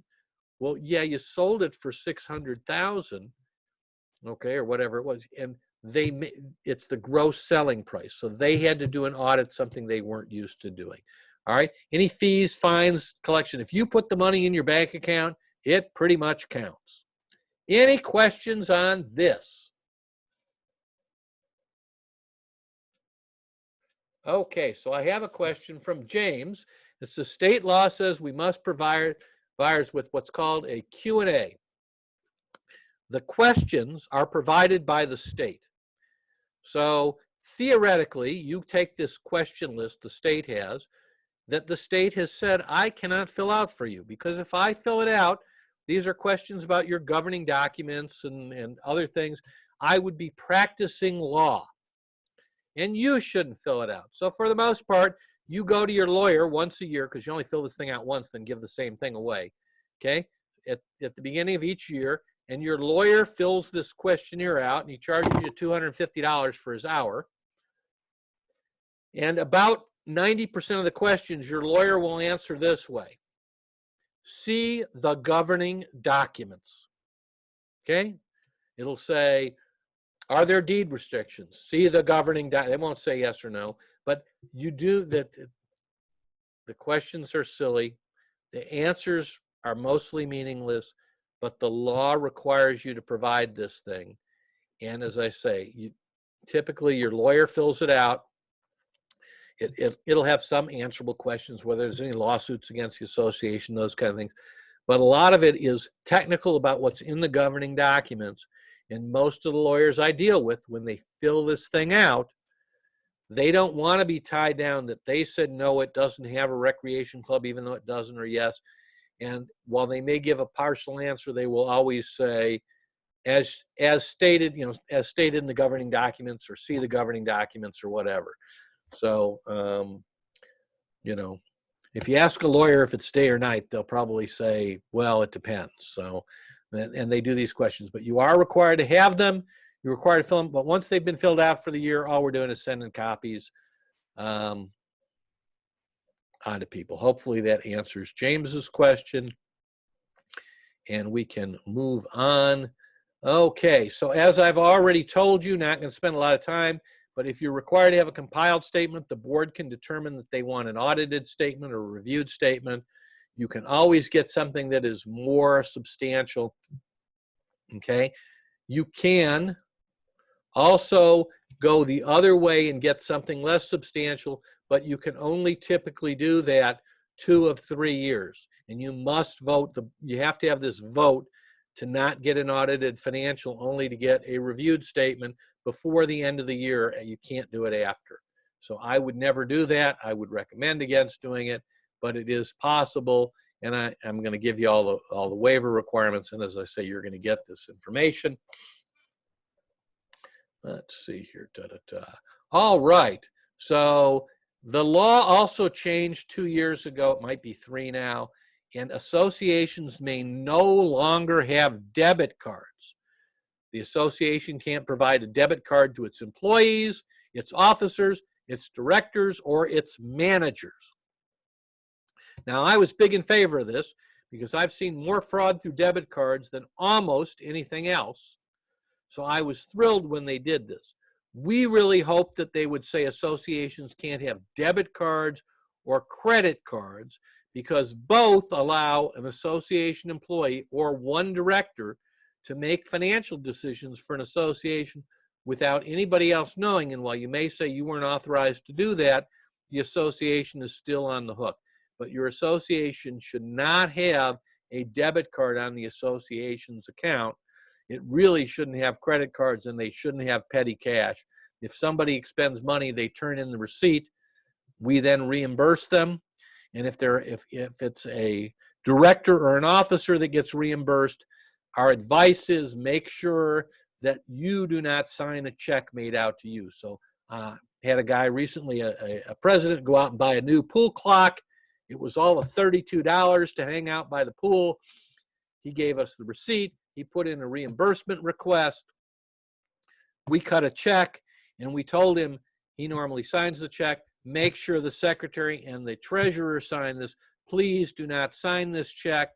We attached the copy of the receipt so that the secretary and treasurer could take responsibility for reimbursing him, because we don't want somebody asking, well, why is he getting money and he's signing to pay himself?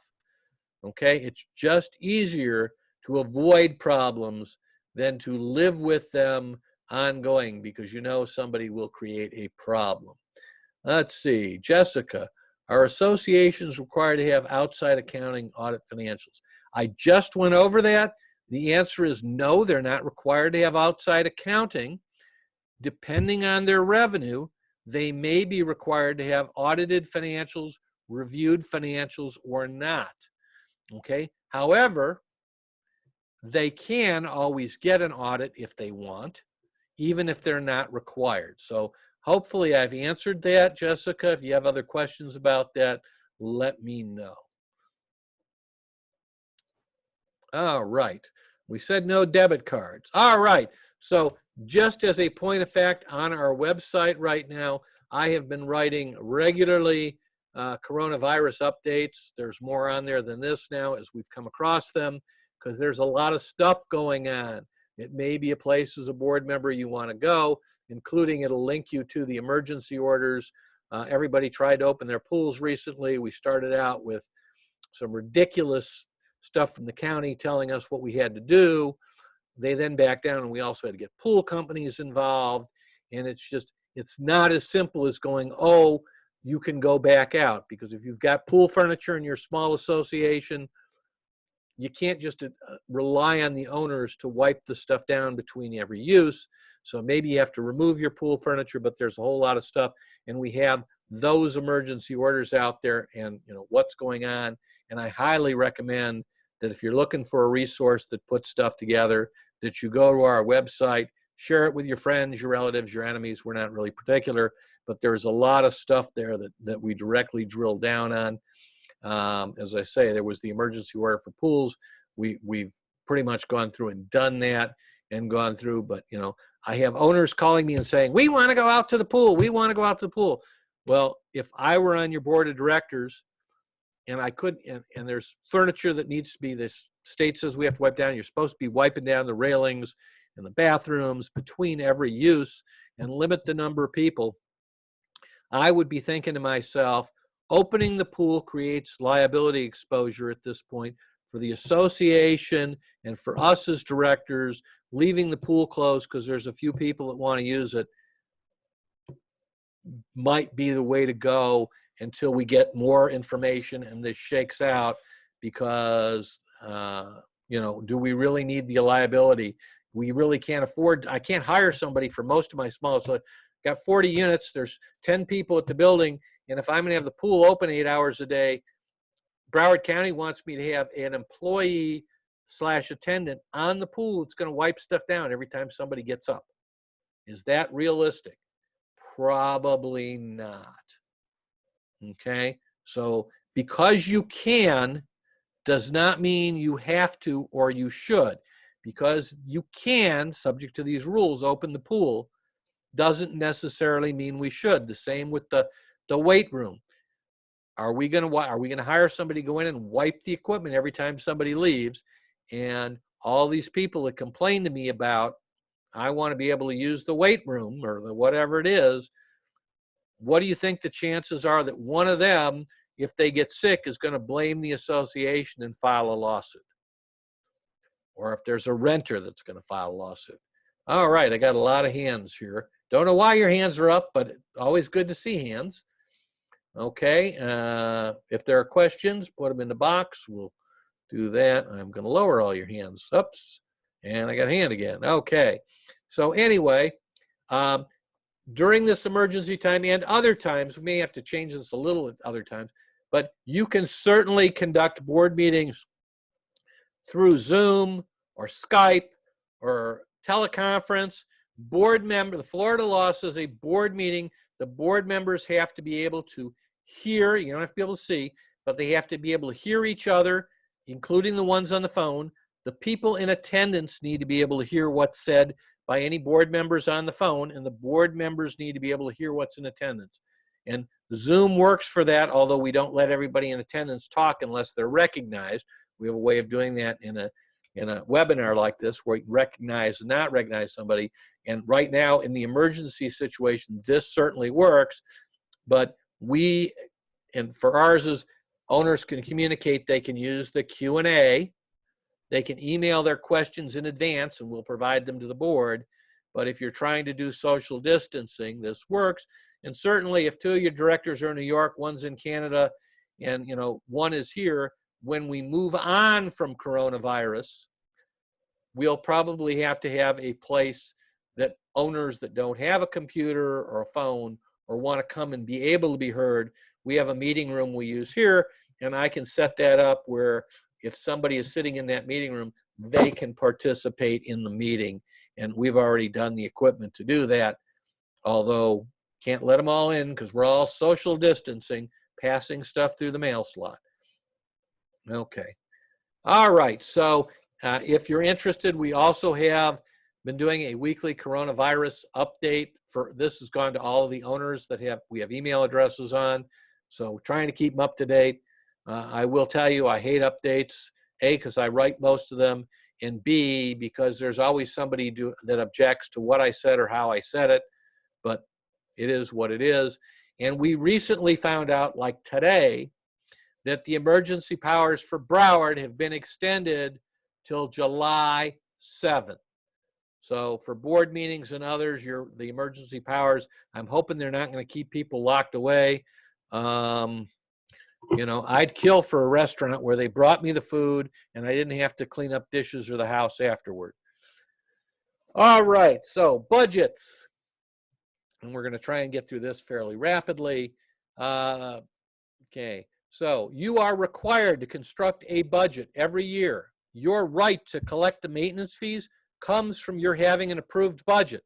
So when I go to an association to meet with them and they tell me we don't do a budget, we just do same as last year, my answer is if anybody doesn't pay you and you try to take them to court and collect the money, it would not be unheard of for a Florida judge to say you don't have a right to collect any maintenance fees because you don't have a properly approved budget. Has happened before. You're right, even if the budget is the same amount as last year, you must go through the process. All right, and I have seen it where somebody didn't pay and that was their excuse and they didn't end up having to pay. So you need an operating budget. It should include all of the operating expenses. We don't get to say, well, we only pay the insurance once a year. We're going to do a special assessment for that. No, everything that is part of the regular known operations needs to be included. Okay, you need a reserve budget.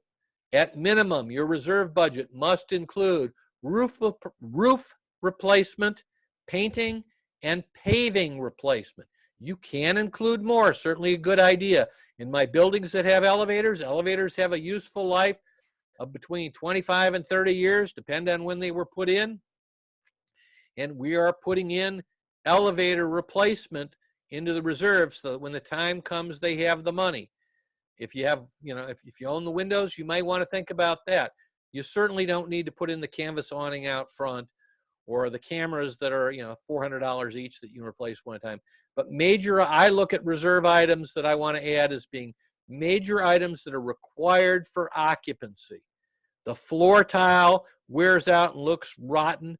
Nobody's going to pull our CO and make the owners move out on the street. But if the concrete, which is what painting takes care of, is falling off the side of the building, they might just do that. If we can't get on the elevator, people can't live in the building, they have heart conditions or whatever, that's an issue. Those are life safety / occupancy issues. So just be thinking about that.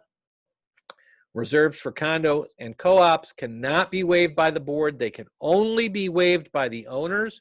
It must be a vote of the owners. It really needs to be a limited proxy. The board cannot use any funds in reserve for anything other than what they're reserved for. So this is not a slush fund. You can't just, oh, we got money in the roof reserve, we'll fix the pool, or we'll, offset our operating. No, they have to be used for what they're reserved for. They should be based on the opinion of outside experts. In other words, you as a board member shouldn't look at the roof and say, oh, I think it'll be $200,000. Get a roofer to look at it. Get a reserve specialist to look at it, but somebody that's qualified to give you how long it's going to last and what it's going to cost to replace it. All right. HOAs are not required to have reserves, but once they establish the reserves, they are required. So you can't just remove them except with an owner vote. So if the owners voted to do a reserve for the pool, or the owners voted, or you voted, you put a reserve in place, the board put a reserve in place years ago to have reserve money for the wall around the community or the gates or whatever, you can't remove it without the owners. Okay? So, that's really important. Let's see. This is what a component reserve looks like. We like components reserves. We don't like commingled reserves or, okay? But this, I got a roof. It's got 25 years left of useful life, or it had 25-year useful life. My roofer tells me I can expect another 7 years. He also told me it's going to cost me $200,000 to replace it in today's dollars. I currently have $100,000 put away for the roof. That means I need another $100,000. Well, if I take that other $100,000 and I divide it by 7 years, I need $14,286 a year. And then in this particular case, all the units pay the same amount. So per unit, I divide it by the 100. It could be a percentage, however your documents specify. But you can see if I were buying in this association and it told me that we needed $825,000 sometime in the next 12 years, most of it in 7 or 8, and we had zero money put away, I might think twice about whether I'm going to buy here, or I might adjust the price that I was willing to pay. You also should think about the fact that if your buyers are looking to go to a bank and get funding and there are no reserves, it is becoming harder and harder to find a bank, because the bank looks at it and says, oh, great, when the windows go or when the roof goes, these people are going to have to come up with $20,000 because there's no money there. And that might not make my buyer qualify anymore.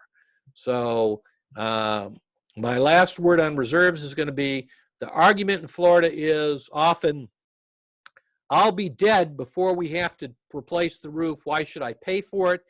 And my answer is, you are not paying for the roof to replace. You're going to live under that roof the next 7 years. It's got 7 years left. And when you leave and you sell to me, I'm getting no roof. And but what I'm going to get is enough money to replace it if it were at the end of its useful life. And the people that lived under it for the first part of the 25 years, if we've been funding the reserves all the time, they paid for the amount of roof they used up. You're paying for the amount of roof you're going to use up. So this is paying the wear and tear that I'm living under the roof for, that we didn't have to replace it yet, but it becomes a little more worn out every year. And that's really how you should look at reserves. All right. Commingling, you can't just keep reserves in your operating account. I know people write one check for both. Every 30 days, you need to take the reserve portion and move it to a separate account. Reserve funds cannot be commingled with operating. You certainly don't want them to disappear into operating. That's really bad, because you're not allowed to use reserve funds for anything other than reserves. Okay, now, if there's a bunch of money in reserves and you feel a need to get to it, you need a vote of the owners. A majority of the owners could approve to take the roof reserve and use it to fix the pool so that we don't have to assess them. But the board of directors, only thing they can do is use that money for what it's designated for. All right. So when we vote on reserves and almost everything other than the election, we use limited proxies. We use limited proxies because we're going to waive the reserves. We go to the meeting, we need 35 votes to waive the reserves. We get to the meeting, there's 33 votes. And we've got 10 people that haven't voted yet. If I have a limited proxy, they're typically good for 90 days. We can table the count. We can go out and knock on doors and try and get those other 10 people to vote. Okay, if we have a ballot, once we open the ballot and we don't get enough numbers, the only way to do it is to do it again. Start from scratch. So we like limited proxies for this, and limited proxies work really well. You might, don't let your attorney just, oh, let's do ballots. Yeah, great. Then if it doesn't pass, we'll do another ballot and then another ballot, and we start over instead of just filling in the gaps. Limited proxies are also good if we're amending governing documents, because certain amendments are not binding on people that vote against them. So we amend the documents. We're changing the documents to say no pets are permitted. We've had pets all along. I have a dog. I vote that I don't want no pets. No pets passes. My dog is grandfathered in, okay, until he dies because I voted against it. So, how would I know that without a limited proxy showing what the votes were? All right, so maintenance assessments. So that's another thing we hear about. Somebody was in here 2 weeks ago. They weren't really in. They were outside the door shouting at me.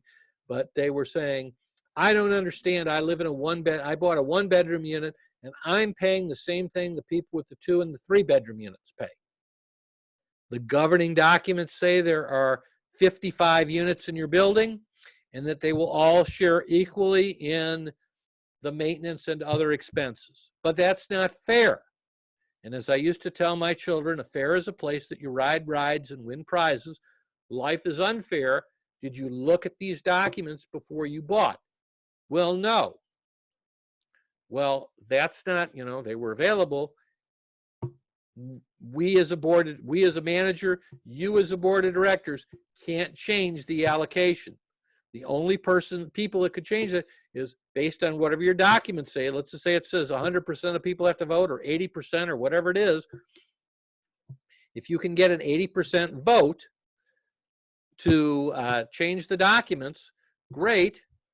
Okay, so I'm going to vote because I'm in a 3-bedroom unit. I should pay more and you should pay less. Probably not happening. So we don't decide it, and it doesn't have to do with fair. It's what those documents said. That's why you're supposed to read them before you buy. And, that's just the way it is. So I'm not going to spend a lot of time on enforcement, other than to tell you that us as managers, our only power is to send a violation notice. And if that fails, we can send another violation notice. We don't get to go. They didn't issue guns, badges. We don't get to go to the door and throw out their guest. We can't just go and, remove stuff from their patio. If they don't do what we've told them in violation is, your next bet may be legal action, which is expensive, no doubt. Okay? Or you're going to have to go through a process of mediation. Okay? The secret here is sometimes you can find other people that will step in for you, and those people are not part of the association. We had a guy with a gas grill on his balcony on the 14th floor. The president of the condo called me on the 18th floor. The guy said, basically, I don't really care what the rules are. I'm going to keep my gas grill. Would not do anything to remove it when he got a violation. And when we called code enforcement, the fire marshal said, I can't see the gas grill from on the ground. And we took him up for cocktails to the president's condo, got him a Diet Coke, served him some cookies, and said, see over there. And when he saw the gas grill, he cited the gentleman, and that took care of it. So sometimes if, I didn't get a building permit, or I didn't do what I'm supposed to, rather than going through the legal process, it might be to turn them over to the building department or whatever. So I am towards the end of the 2 hours. Those of you that want to stay and spend another 15 minutes and such, you are certainly welcome to stay. I will be happy to answer questions. those of you who are, have restaurant reservations, yeah, right, or, are afraid to drink your cocktails with us, certainly, you can leave now and you will be asked to fill out the survey, but I haven't given you quite the web page yet that everything's going to be on. So you may want that you can download everything on. You may want to hang around for that, or you can email me. Anyway, fines and penalties, I'm not going to spend a lot of time on that other than to tell you that if you have all the processes in place, you can find somebody, but you can't really collect it. You can't lien for it. You can't anything for it until they, you can ask for the money, but until they sell the unit, there's nothing you can do to make them pay. You can put it on the estoppel, and then they say, I'm not going to, then I won't sell, and then you're stuck with this bad guy because you are trying to collect your $400. It's just not worth it. Okay, so we're going to give you those requirements. Let's see here. Ta-da. You do have a choice. Well, you don't have a lot of choice. If you're, when you go to legal, you're going to have to go with somebody through mediation, and the state provides pretty much anybody that before they go. I'm not going to talk a lot about elections other than to tell you the information is here for the 14, for how you go about it. And there is the ability for electronic elections now. It's just, we don't think it's clean enough. But I do want to point out that as a board member, you are limited to 8 consecutive one-year terms, okay? And then you have to be off the board for a year. The exception to this is if nobody else is willing to do the job or run, then you can keep going. So you're the only person that puts your name in the hat, or you're one of the 5 that put their name in the hat, even though you're at your 8, 9, 10, you're okay. But if somebody else runs against you, you're really not. And this changed back in really 2018, 19, it got changed around a lot. So, hopefully we can find others that are willing to serve. It's always a good idea to bring in some new blood onto the board, but I have boards that I think basically it's kind of like F Troop. When they asked for volunteers, everybody else took a step backwards. So there are a lot of people that complain but not willing to do the work. Not, like I said, I'm going to give you this. There's some great information on the state's website about conducting elections. So we will leave that for you. And, there's some cleanup that's been done, and we're going to give you that. On estoppels, conflict of interest, okay? This is another thing that's been recently dealt with and inserted. So you need to recuse yourself if there's a conflict of interest. A presumed conflict exists if a director, officer, or their relatives or corporate alter egos are part of, so you can't like, oh, it's my painting company. It's my kid's painting company. That's who we're going to hire. They really spelled this out. You don't want to get involved in conflicts of interest. You need to disclose the conflict if you have one. You need to leave the meeting room for the discussion, and you need to be recused from the vote. So, we're trying to get people, legislatures and lawyers think more law makes people do the right thing. I'm not so sure that people that had conflicts of interest or were putting them first are going to be affected, but we're getting more and more law to prevent or to try and prevent some of the bad stuff that's gone on in Florida in the past. I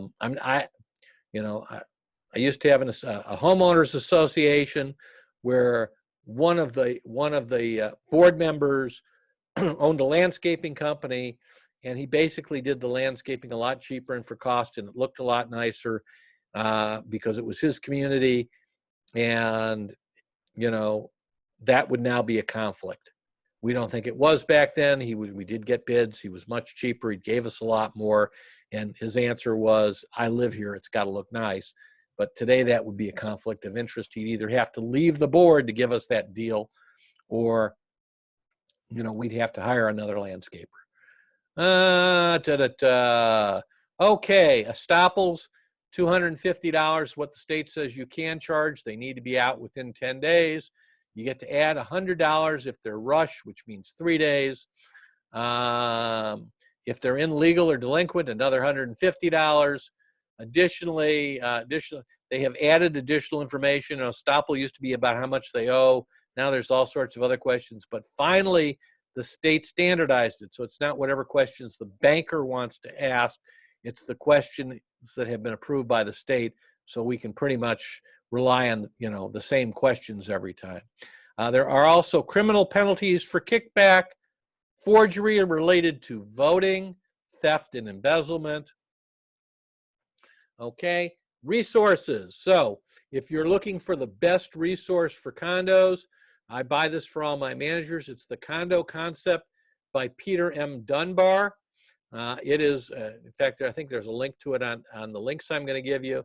There's also, he's got a book for homeowners. I think he wrote that with somebody else. But these are what I call color by numbers books on dealing with Florida condo law and procedures. He doesn't explain stuff. He says, if you want to do this, you need to do step A, step B, and step C. Or here are the rules for doing this, or here's the number of days. They're really great books for basic interpretation of how Florida works and what you're required to do for many things, which is why our managers all have them. The Division of Florida Economy and Timeshares, yada, yada, yada. Website has a lot of great information on it, as well as the Ombudsman. You can go to our website. We have all sorts of useful information. I'm writing stuff all the time.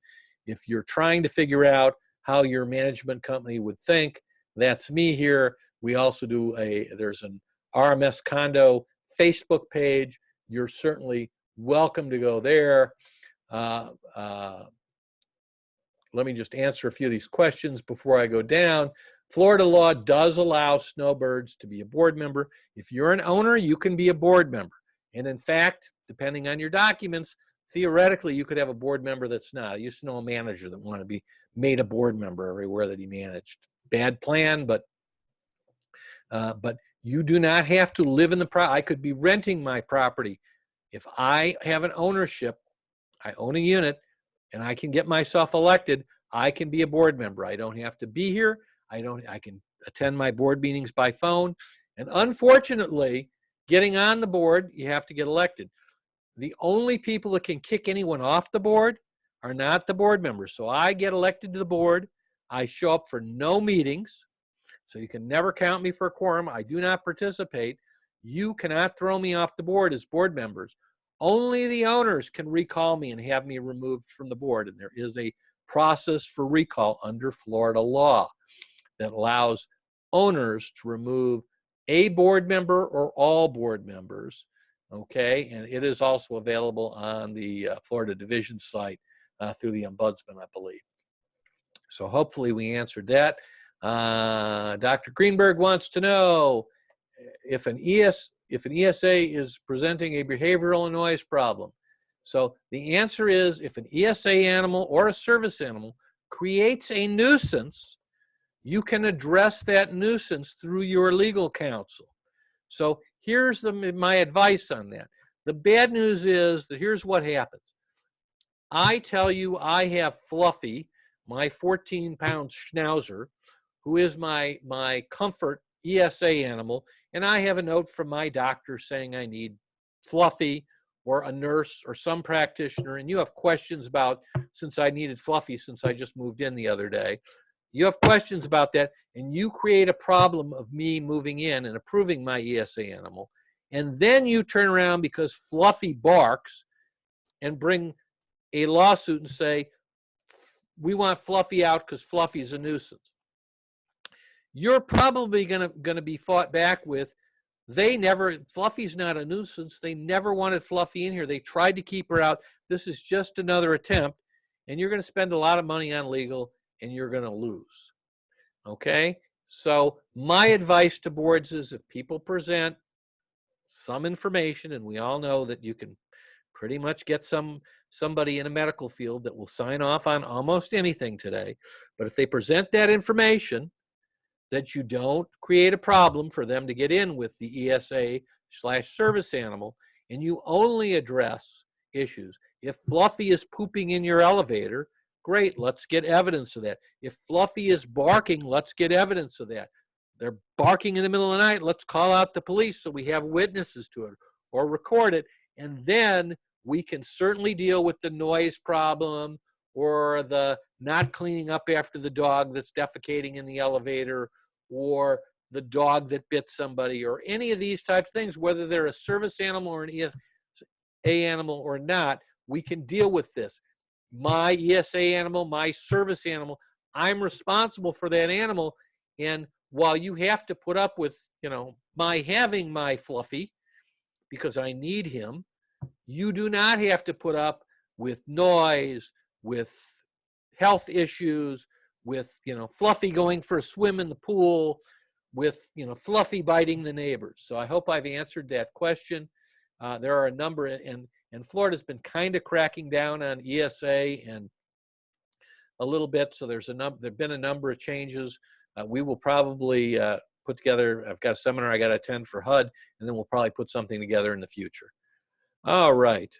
How many days for a limited proxy? A limited proxy is typically good. It's got to be written on the proxy, but for no more than 90 days. They're usually good for 90 days.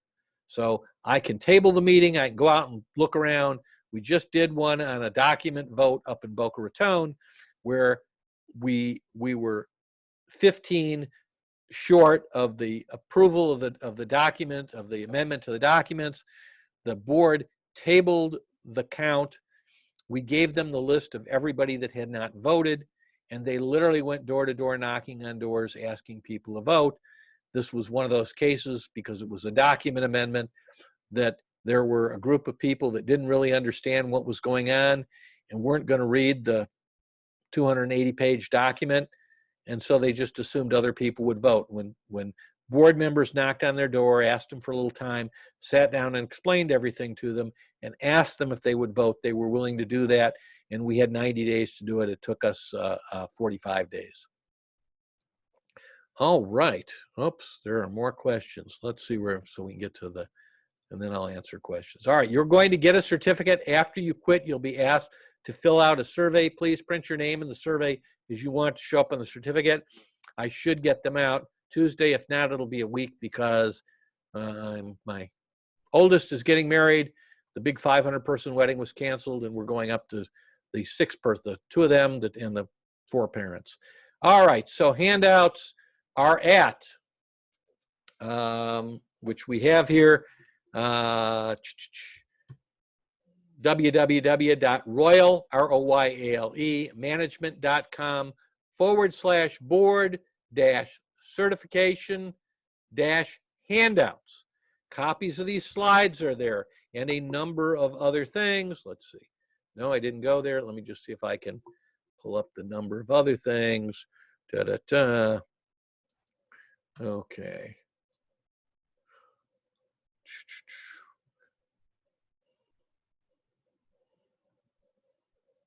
All right.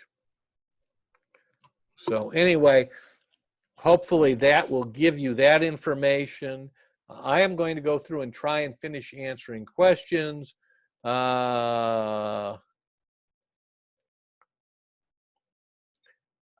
As to pet, Elizabeth wants to know about pet policies. We need to, I don't have your documents in front of me, Elizabeth, and believe it or not, I don't have them memorized. We need to talk about what you want to accomplish and why, and what your documents allow you to accomplish. And, I'd be happy to have that conversation, or Lori will be happy to have that conversation with you. And then, we can set up a meeting to move forward. Your documents have to either allow you to control the pets, or allow pets, or limit them. And remember, ESA and service animals are not pets. They are a member of my household, and under some weird HUD regulation, if my seeing eye dog gets old and I get a new one, my retired one gets to stay as a service animal, and my new one gets to stay. So, so we could have a few of them, and we can all have one. Let's see here. Jessica, is the term limit effective going forward or retroactive? So that's a really good question. And in the last legislature, when they did this, they didn't make it really clear. I've seen it both ways from the Florida division, who I'm not sure has the authority to rule on this. It certainly is going forward. The division seems to have issued a letter, but to at least one condo that it applied going back. If you've already served 8 years or you served the last 10 and other people wanted a turn, it wasn't 8 more years from when they enacted this in 18 and 19. But which one and where they enacted it, that's something you should be talking about with your legal counsel, okay? Sorry, I just don't have a better answer, and I'm not sure you're going to get one because the legal updates I've been to, and I do several a year, there were 3 different attorneys that did updates, and I ended up with 5 opinions on how this works, so good luck. All right, let's see here. Paula, being a board member, can I exercise my profession as a realtor in the community? There is nothing that prevents you from it, but you need to be careful of conflicts of interest. So if it comes to approving a purchaser that you're receiving a commission on or you've been on, or approving a renter, you should recuse yourself from being involved in that approval process or from doing the orientations or interviews, and you should certainly, like I say, not participate in those. If it comes to anything dealing with sales or real estate sales in the building, I recently had a board take a vote, and they wanted to eliminate. They weren't allowing lock boxes because having lock boxes hanging on doors mean people are handing out the door code to get in the front door, and we don't know who's there. And they wanted basically the realtors to have to pick up a key, and that might be something that you should recuse yourself from as a realtor. Hope that was helpful. Again, good thing to talk to your association lawyer about, but there's nothing that prevents you from as long as you don't say, listen, you should hire me to sell your unit because I'm a board member. I don't see, we've had that going on for years, and I don't see anything that creates a conflict other than those things I mentioned. Let's see, Linda, how often should or could the corporate docs be revised? It is a royal pain in the neck to revise your condo docs. That being said, and it depends on what your docs call for and when. There are a lot of them in Florida that are older than I am, and my grandchildren are now commenting on my white hair. So updating them is you shouldn't have to do it more than every 10 or 20 years. But for example, we just finished updating some documents in Boca, and the biggest bone of contention at this association, we have 2 people that feel that the board is evil, and anything the board does, if they recommend this, it must be evil. There's 100 owners, and these 2 people try to create strife at everything. So the attorney came to us and said, everywhere your documents say, the board shall determine, or no, the board, excuse me, the documents said, the old documents said, the board may determine. The new legal language for that was old school. The new legal language, the board can decide. May means the board decides. The board, let's make it shall, because owners would come up and say, well, it doesn't say the board can, it says the board may. And how do we know they maybe not? Maybe they can. And these 2 owners created, well, the board is taking away all their rights because all we did is change may to shall. There were some other things that came through, and it was like the update from hell, okay, because people weren't, and of the updates, 90% of them were from the lawyers saying, okay, this statute no longer applies under Florida law. This is what we need to refer to this, we should update it. They were bringing the documents into the current age. We were getting rid of, we deleted 9 pages of stuff that governed how the developer was to sell the community. The developer hasn't been in the community in 31 years. We didn't really need the developer. Well, that you're taking out, no, it's developer stuff. We don't need it anymore. It just confuses things. And they were claiming, we finally did get it done, but it involved sitting down and talking with owners and explaining and having the lawyers come and explain. And unfortunately, the lawyers didn't explain as well as maybe they should have, so it created more confusion. And, you know, they'd come back, well, we want to make, no, we hired a law firm that does this for a living. It's a large firm. They reviewed the documents, and, you know, finally the person they put on the head of the committee said, everybody's coming up with what they think it should say. We've hired people that do this all the time, and they're telling you, and the best answer I heard was from the lawyer, who said, you get to elect a new board every year. If you think they're doing the wrong thing, you can recall them under Florida law. You can elect a new board. But you have to assume you're creating governing documents for a board, so that the board can run the association and protect your investment. Okay? Not so that we can all get together and we can have 100 people discuss every word in these darn things. So it is a pain, but they certainly, if they haven't been done, it's a good thing to ask your lawyer about how to do. I really like, and we've done in a couple cases, I don't like just amending the documents, because it means you got to look through, here's what it said, and then here's what we changed it to, then there was another change to this or that. So if you're going to do this the right way, to amend and restate the entire document so you have a clean, fresh document that you can word search, that hasn't been photocopied more times than, you know, till it fades away, it has a good index that you can use, certainly makes a lot of sense. But it is literally, the last one I did was a 1.5 year project. Okay, so I mean, it's not going to happen overnight. Okay, hopefully that answers that question. We have Dr. Greenberg again here. If the documents say renters cannot have pets, you cannot, according to what I've been told by the lawyers, you cannot have different standards for renters than for owners when it comes to, if you allow pets. Now, I as an owner could say I don't rent to people that have pets, but you as an association can't say owners can have pets but renters can't. A renter stands in the owner's shoes for use, and that's how it's been explained to me. If you disagree with that, get an answer from your lawyer. That's what I can tell you. All right, let's see here. And Elizabeth's down on the bottom. How much does it cost to update condo docs? It depends on how many lawyer meetings you make them have. You know, the last ones we had a flat fee of $10,000, which turned into 15 because the lawyers made recommendations and had everything done, and then the board went back and took homeowners' questions and made the lawyers make changes based on a few owners. And, you know, so we changed the document 4 times before they finally said no, and it cost them extra to do it.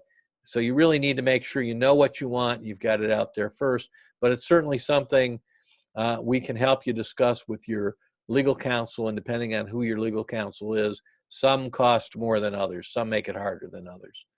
Okay. All right. Hopefully, I have answered all of your questions. I've kept you 25 minutes longer, so you all get pluses. I will ask you when you exit to please, if you want a certificate, which you need, fill out the survey. It's how the state knows you were here, and I know you were here, and all of that. Anybody that thought I did a great job, you should fill it out. Anybody that thought I didn't, just say great job. It's okay. No, not really. Hopefully, there are not any other questions. Was this, by show of hands, who found this a useful exercise, and as or as close to useful as, you know, when you're sitting in front of me?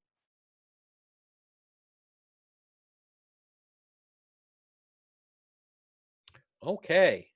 Well, we like it when we have 8 people that found it useful. We don't know where the rest of you went. Okay. And the rest of you already left. Okay. Well, it is what it is. I thank you very much for attending. And we do have a number of other classes you can find on our website. We will probably be introducing them. I think we're going to be introducing them, at least for now, to the, although I don't like this as much, to this Zoom type stuff. And doing them. I apologize for any technical errors on my part. As I say, I'm still learning to do this. I'm still looking at the screen, and apparently I should be looking more at the camera and all that kind of stuff, and, you know, have gotten a haircut and a dye before I did this. Anyway, I thank you all very much. Have a great evening. If you do have questions that you want individual answers, you can feel free to call me. It's my phone number is on all the material, 954-563-1269, or email me at steve@rmsaccounting.com. Thank you all, and good night.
Oh, I'm still here.